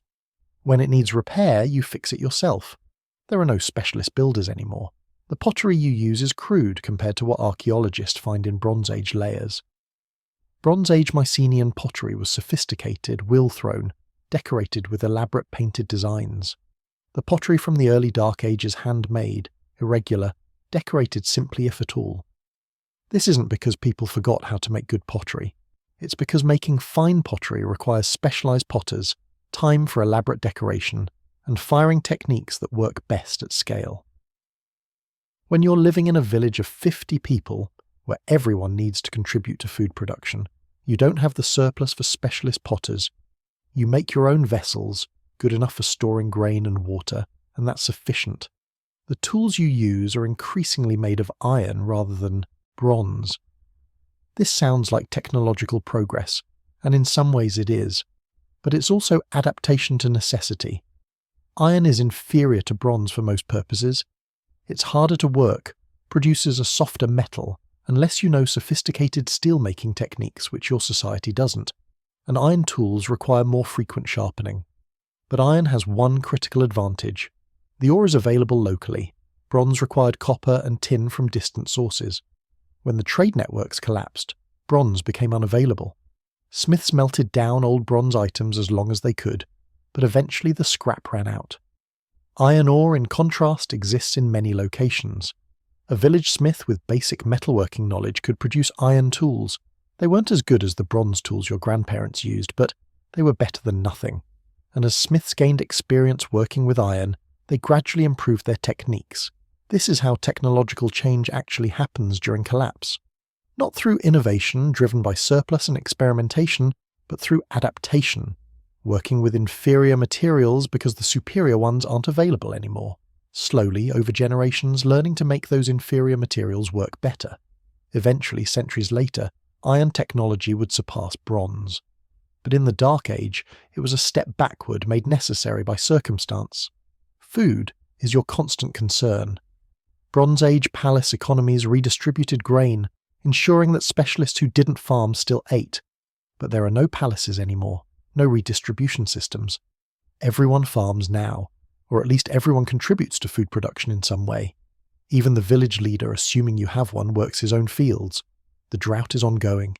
Your grandfather's stories about predictable rains and reliable harvests sound like fantasies. Every spring you watch the sky anxiously, hoping for sufficient rain. Some years are okay, many years aren't. You've learned to expect hunger, to make a small amount of food last, to supplement agriculture with hunting, fishing, gathering wild plants. Your diet is more varied than your Bronze Age ancestors in some ways because you can't depend on grain surpluses, so you eat whatever is available. But it's also less reliable. Some years you eat well, some years you don't. The village stores grain communally in pits lined with clay or large ceramic vessels. There are no massive palace granaries anymore, but even small communities need reserves. The difference is scale and organisation. A palace granary held enough grain to feed thousands through bad years. Your village grain pits might hold enough for 50 people to survive a single failed harvest. Maybe. It's precarious. But here's what's remarkable. You survive. Your village survives. Humanity survives. Despite the population crash, despite the loss of complexity, despite the ongoing environmental stresses, people find ways to continue. They adapt, they simplify, they do what humans do best. They persist. Not everything was lost. Some knowledge persisted through the Dark Age, passed down through oral tradition and practical demonstration. Your grandfather teaching you to farm, your mother teaching you to spin thread and weave cloth, the village elder teaching young people the stories, not written anymore but memorized, repeated, modified slightly with each telling, but preserving essential information. These oral traditions would eventually become the epic poems we know as the Iliad and the Odyssey. Homer, whoever he or she was working with stories that had been passed down for generations, preserved through the Dark Age when writing didn't exist. The poems describe a world that's part Bronze Age memory and part Dark Age reality, a confused mixture because the original context had been lost. Homer's heroes use bronze weapons, fight from chariots, live in palaces. These are Bronze Age details preserved in cultural memory, but they also cremate their dead, which is a Dark Age practice. They make decisions in assemblies, which reflects Dark Age political structures, not Bronze Age palace bureaucracies. The poems are like a palimpsest, layers of different eras written over each other because oral tradition preserved the stories but not perfect historical accuracy. Some places maintained more continuity than others. Lefkandi, a site on the island of Euboea, is fascinating because it shows continuous occupation from the Bronze Age through the Dark Age into the Archaic period. The settlement wasn't abandoned, the population declined, yes, and material culture simplified, but people kept living there. They maintained some contacts with the outside world. Archaeologists have found Dark Age artifacts at Lefkandi that show connections to Cyprus, the Near East, even Egypt. Trade didn't completely stop everywhere. It contracted drastically, became sporadic and limited, but some exchange continued. Lefkandi also shows innovation. Around 950 BCE, someone at Lefkandi constructed what archaeologists call the Tumba building, a massive structure by Dark Age standards over 40 meters long. It's part house, part tomb, part something else. Whatever its exact function, it required coordinated labor, planning, and resources. This wasn't a society completely without organization or ambition. It was a society rebuilding slowly, experimenting with new forms. The Phoenicians, based in the Levantine cities of Tyre, Sidon, and Byblos, managed the transition better than most. The Bronze Age collapse affected them, certainly. Their cities were damaged or destroyed like everywhere else, but they recovered faster. Perhaps because they were maritime traders, used to adapting to changing conditions. Perhaps because their cities were positioned to rebuild connections quickly when circumstances allowed. And the Phoenicians did something revolutionary. They simplified writing. Bronze Age scripts like Linear B and Akkadian, cuneiform, were complex, requiring years of training to master, hundreds of symbols to memorize. The Phoenicians developed an alphabetic script with just 22 characters. Each character represented a single sound, not whole syllables or words. This made literacy dramatically easier to learn and maintain without institutional scribal schools. The Phoenician alphabet would spread across the Mediterranean during the later Dark Age and into the Archaic period. The Greeks adopted it, modified it by adding vowels which Phoenician didn't write, and created the Greek alphabet. From there it would evolve into Latin, Cyrillic, and most modern Western scripts. The Bronze Age collapse destroyed the old complex writing systems, but the need to communicate eventually produced something simpler and ultimately more powerful. Athens provides another example of Dark Age survival and adaptation. The city wasn't abandoned, though its population crashed and its material culture simplified like everywhere else. But Athenians maintained a settlement on the Acropolis and in the surrounding area through the Dark Age. They preserved some traditions, some cultural continuity. When Greece began recovering, Athens would be positioned to become one of the leading cities in the new order. But most places weren't so fortunate. Across Greece, Anatolia and the Levant, the Dark Age meant villages scattered across landscapes that had once supported dense populations and monumental cities. It meant simplified technologies, localized economies, reduced populations. It meant loss of literacy, specialized crafts and accumulated knowledge. It meant people working harder for less, living more precarious lives, dying younger. Yet within this darkness, you can see the seeds of what would come next. The Dark Age wasn't static. It wasn't 300 years of nothing happening. It was 300 years of slow, painful adaptation, of communities figuring out how to survive without palace bureaucracies, of smiths learning to work with new materials, of traders tentatively rebuilding connections, of storytellers preserving memories that would inspire future generations. The political structures that emerged from the Dark Age were fundamentally different from Bronze Age palace systems. Without centralized bureaucracies, communities had to develop new ways of organizing themselves. This is probably when the Greek polis concept began emerging. Small city-states governed by councils and assemblies rather than palace officials, not democracies yet, that would come later, but proto-democratic structures where citizens had some voice in collective decisions. These new political forms were born from necessity. When there's no palace to make decisions and enforce them, communities need alternative mechanisms for coordination. The assemblies Homer describes in the Iliad, where heroes debate strategy and make collective decisions, probably reflect Dark Age realities more than Bronze Age practices. And these Dark Age political innovations would eventually evolve into the classical Greek democratic systems. Religion changed too. Bronze Age religion was closely tied to palace structures. Priests were palace officials. Religious rituals were state ceremonies. When the palaces fell, religion had to adapt. Local shrines and open-air sanctuaries became more important. Religious practice became less centralized, more community-based. The great pan-Hellenic sanctuaries like Delphi and Olympia may have their origins in this period, places where different communities could come together for shared religious observances even without political unity. Athletic competitions probably have Dark Age origins as well. The Olympic Games, traditionally dated to 776 BCE, emerged during the later Dark Age or early Archaic period. These games served multiple functions. Religious observance, certainly, but also social bonding, a way for disparate communities to interact peacefully, establish relationships, maintain some sense of shared Greek identity even without political unity. Art began recovering earlier than writing. By the 9th century BCE, Greek pottery was becoming more sophisticated again. The geometric style, characterized by complex geometric patterns covering vessels, shows returning skill and artistic ambition.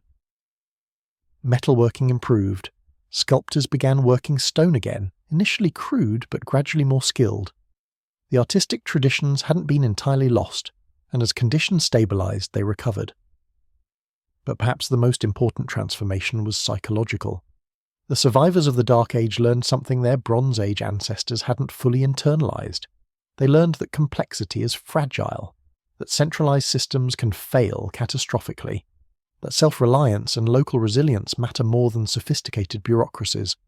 These lessons would shape how classical Greek civilization developed. When you look at classical Athens or Sparta or Corinth, you're seeing societies that remember, even if unconsciously, the collapse. Greek cities were fiercely independent, resistant to centralization. They preferred citizen militias to professional armies. They valued autarky, self-sufficiency, more than Bronze Age kingdoms had. They were suspicious of excessive luxury and dependent systems. These weren't random cultural preferences. They were adaptations born from Dark Age experiences. The survivors of the Dark Age were living in the ruins of a more sophisticated world, but they were building something new from those ruins, something that would eventually surpass what came before, but in fundamentally different ways. They weren't trying to rebuild the Bronze Age. They couldn't. The conditions that made Bronze Age civilization possible no longer existed. They were creating something adapted to new circumstances, and slowly, incrementally, those new circumstances were improving. The mega-drought was ending. Around 950 BCE, climate data shows precipitation returning toward normal levels. The environmental stresses that had devastated Bronze Age civilization were lifting. Populations could begin recovering. Agriculture became more reliable. The carrying capacity of the land increased. Communities that had been barely surviving found themselves with modest surpluses again. These surpluses allowed reinvestment in complexity. Not Bronze Age complexity, that system was gone forever. But new forms, more people meant some could specialize again. Smiths, potters, eventually scribes, once alphabetic writing arrived. Traders who could risk venturing beyond local markets. The feedback loop that creates civilization, surplus enabling specialization, specialization creating more surplus, was beginning to function again. By 800 BCE, Greece was emerging from the Dark Age. Population was growing, settlements were expanding, trade was resuming, art and architecture were improving, writing was returning, albeit in a new alphabetic form. The world was still much simpler than the Bronze Age had been, but it was no longer collapsing, it was rebuilding. And what would be built on the Dark Age's foundations would be extraordinary. But that rebuilding, that phoenix rising from the ashes of Bronze Age civilization, that's a story of transformation rather than simple recovery. Because the ancient reset hadn't just destroyed the Bronze Age world, it had made possible something entirely new. By 800 BCE, something remarkable was happening across the Mediterranean. The world wasn't just recovering from the Bronze Age collapse, it was transforming into something fundamentally different, something that in many ways would be more resilient, more innovative, and more influential than what came before. Stand on the coast near Athens around 750 BCE. You can see ships again, not many but more than your grandparents would have seen in their lifetimes. These aren't the massive merchant vessels of the Bronze Age, carrying luxury goods for palace treasurers. These are smaller, more practical craft, carrying grain, oil, pottery, things people actually need. The traders aren't palace officials managing state commerce, they're independent merchants, taking risks with their own resources, making their own decisions about where to sail and what to trade. This is the first big difference between the recovering world and the Bronze Age that preceded it. The economy wasn't being rebuilt from the top down, with palaces organising everything. It was growing from the bottom up, organically, as individuals and communities found opportunities for exchange, and slowly, cautiously, began trusting each other enough to trade. The Phoenicians pioneered this new model of commerce. Based in cities like Tyre and Sidon on the Levantine coast, they'd survived the collapse better than most, perhaps because maritime traders are used to adapting to changing conditions. By the 9th century BCE, Phoenician merchants were ranging across the Mediterranean, establishing trading posts and eventually colonies in places like Cyprus, Sicily, Sardinia, North Africa, and even Spain. But these weren't Bronze Age-style imperial colonies established by palace decree. These were commercial outposts, places where Phoenician traders could stop, repair ships, exchange goods with local populations. The most famous, Carthage, founded traditionally in 814 BCE in what's now Tunisia, would eventually become a major power in its own right. But it began as a trading station, a practical necessity for long-distance commerce. What the Phoenicians were carrying on their ships mattered as much as where they went. They traded practical goods. Cedar wood from Lebanon, still some of the finest building material available. Purple dye from murex shells, expensive but not as exclusively luxury-oriented as Bronze Age trade goods. Metalwork, pottery, glass, things that had markets beyond palace treasuries. And most importantly, they carried something intangible but revolutionary, the alphabet. The Phoenician alphabet, those 22 simple characters each representing a single sound, spread with Phoenician traders across the Mediterranean. It was easy to learn compared to syllabic scripts like Linear B or Akkadian cuneiform. A merchant could master it in weeks rather than years.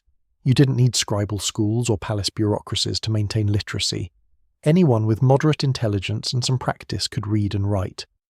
The Greeks adopted the Phoenician alphabet around 800 BCE, making one crucial modification. They added vowels. Phoenician, like other Semitic languages, only wrote consonants. Readers had to supply the vowels based on context. This worked fine for native speakers but made the script less accessible. The Greeks, adapting the alphabet for their language, assigned some Phoenician consonant symbols to vowel sounds. The result was the first truly complete alphabet, where every sound was written. This seems like a small technical adjustment, but its implications were enormous. Literacy was no longer confined to a professional scribal class. Any Greek citizen could learn to read and write. This democratization of literacy would eventually enable new forms of government, new ways of preserving and transmitting knowledge, new types of literature and philosophy. Homer's epics could be written down, around 700 BCE, preserving them permanently rather than trusting them to oral tradition. Laws could be inscribed on stone where citizens could read them, making governance more transparent. The alphabet revolution paralleled changes in metallurgy. Iron had been a curiosity during the Bronze Age, known but rarely used because bronze was superior. But when the Bronze Age collapsed and tin supplies were cut off, bronze became unavailable. Iron was necessity's choice, not preference.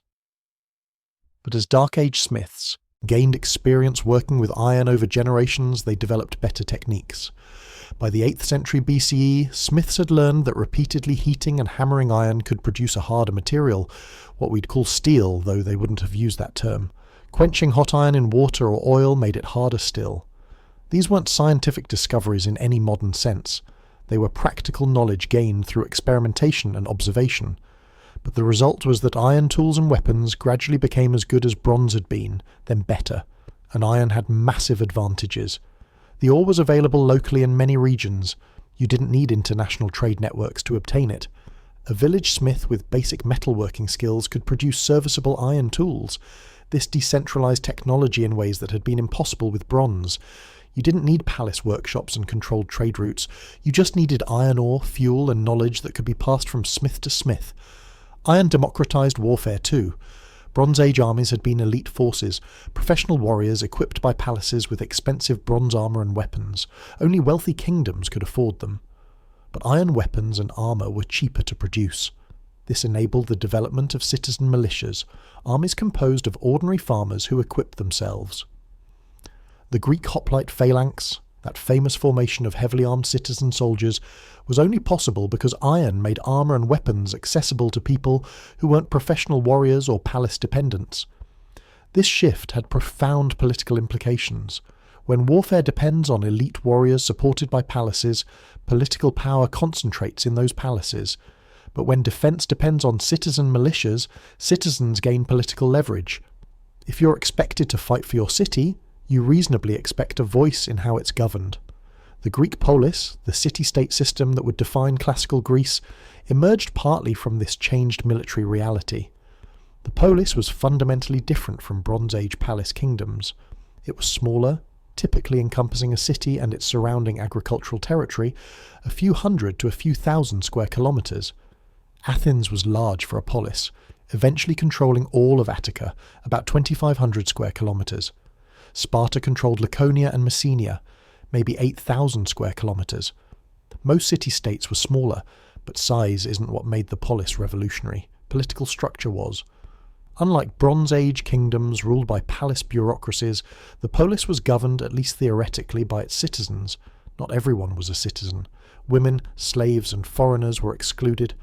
But male citizens, typically landowners who could afford hoplite equipment, had political rights unprecedented in Bronze Age societies.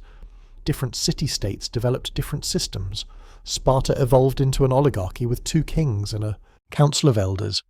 Athens experimented with various forms before developing democracy in the 6th and 5th centuries BCE. Corinth, Thebes, Megara, each found their own balance between aristocratic and democratic elements. But even the most oligarchic polis gave more citizens more voice than Bronze Age palace systems had. Why did these new political forms emerge? Partly from military changes making citizen soldiers important, partly from the absence of palace bureaucracies that might have reconsolidated power, but also from Dark Age experience. Communities that survived without palaces had developed habits of collective decision-making, assemblies where citizens debated issues, councils where leaders were chosen rather than inheriting power absolutely. These practices, born from necessity in the Dark Age, became embedded in how Greek communities organised themselves. The Greeks also developed something the Bronze Age had lacked, a shared cultural identity that transcended political boundaries. Bronze Age kingdoms had diplomatic relations, but they were separate peoples with separate identities. The Greeks, despite fierce city-state rivalries, considered themselves Hellenes, distinct from Barbaroi, non-Greek speakers. This identity was reinforced by shared religious sites, particularly the great pan-Hellenic sanctuaries. Olympia, where the Olympic Games were held every 4 years starting traditionally in 776 BCE, was sacred ground where Greeks from different city-states could gather. During the Games, a sacred truce was observed. Wars paused. Competitors and spectators from Athens, Sparta, Corinth, Syracuse, colonies in Italy and Asia Minor, they all came together. The Games were religious observances honouring Zeus, but they also fostered Greek unity, a shared cultural identity that persisted despite constant political fragmentation. Delphi, home to Apollo's oracle, served a similar function. Greeks from across the Mediterranean consulted the oracle, made offerings at Apollo's temple, participated in the Pythian Games. These shared religious experiences created networks of connection, ways for Greeks to interact peacefully even when their cities were rivals or enemies. The Phoenicians developed something comparable, networks of trade and cultural connection linking their cities and colonies. Carthage maintained ties with Tyre, even as it grew powerful independently. Phoenician colonies in Sicily, Sardinia, and Spain preserved cultural and commercial relationships with the Levantine homeland. These weren't political empires in any Bronze Age sense. They were networks, more flexible and resilient than centralized systems. By 700 BCE, the Mediterranean was being knit back together, but the pattern was different. Instead of a few great powers dominating vassal states through palace bureaucracies, you had hundreds of independent cities connected by trade, cultural exchange, and periodic cooperation or conflict. Instead of literacy confined to scribal elites, alphabetic writing was spreading through merchant and citizen classes. Instead of bronze dependent on international tin supplies, iron provided a technological base that could be maintained locally. The world that emerged from the collapse was, in important ways, more resilient than what preceded it. The Bronze Age palace system was efficient but fragile, optimized for stability but vulnerable to disruption. The Iron Age city-state system was less efficient in some ways, more politically fragmented, less capable of mobilizing resources on the scale Bronze Age kingdoms had. But it was robust. When one city fell, others continued. When trade routes were disrupted, alternatives could develop. The system had redundancy, adaptability, resilience that Bronze Age civilization lacked, and this resilient foundation would support remarkable achievements. Greek philosophy, developing in the 6th and 5th centuries BCE, Thales, Pythagoras, Heraclitus, Socrates, Plato, Aristotle. This intellectual revolution was only possible in a society where literacy was widespread, where citizens had leisure to think about abstract questions, where political debate encouraged logical argumentation. You don't get Socratic dialogue in a palace bureaucracy. Greek drama, tragedy and comedy performed at religious festivals but addressing political and philosophical questions. Aeschylus, Sophocles, Euripides, Aristophanes creating works that are still performed today. This literary flowering depended on alphabetic literacy making plays accessible to broad audiences and democratic culture making public performance important. Greek art and architecture reached extraordinary heights. The Parthenon, built in the 5th century BCE, represents an aesthetic sophistication that rivals anything from the Bronze Age. But it was built by a democracy, funded by citizens, decorated with sculptures celebrating Athenian achievements. The contrast with Bronze Age palace art, created for rulers by dependent craftsmen, is stark. Science and mathematics developed in ways Bronze Age civilizations hadn't achieved. The Greeks inherited mathematical knowledge from Mesopotamia and Egypt, but they transformed it, moving beyond practical calculation to abstract proof. Euclid's geometry, Archimedes' physics, the beginnings of systematic natural philosophy. These intellectual traditions would shape all subsequent Western thought. But here's what's crucial. None of this was inevitable. The collapse could have been permanent. Humanity could have remained in Dark Age conditions indefinitely, or civilization could have taken completely different forms.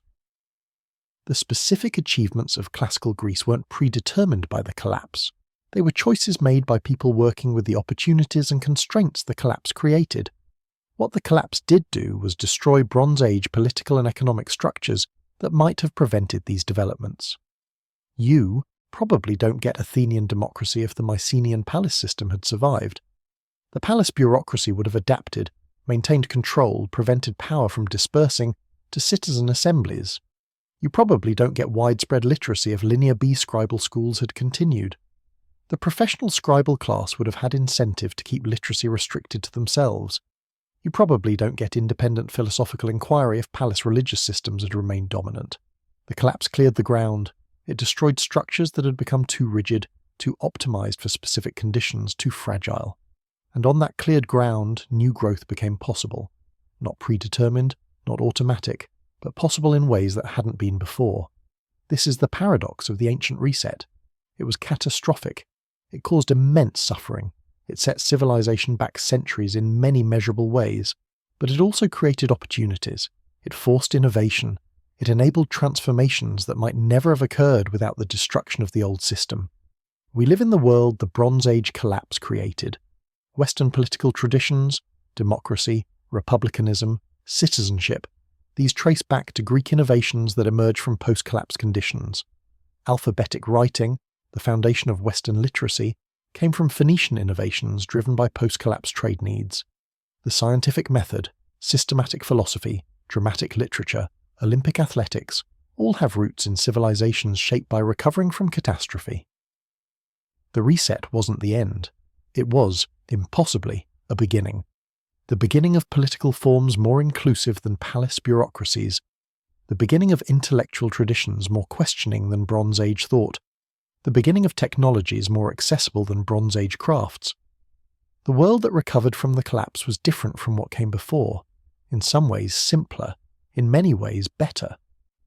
And it had learned, even if unconsciously, lessons about fragility and resilience that would shape human civilization for millennia to come. So here we are, over 3,000 years later, still thinking about the people who lived through the ancient reset. Still trying to understand what happened in those decades when the Bronze Age world fell apart and wondering what it means for us. The civilization that collapsed seemed permanent to the people living in it. The palaces had always been there. The trade networks had functioned for generations. The scribes kept their records. The merchants sailed their routes. Everything worked, until suddenly it didn't.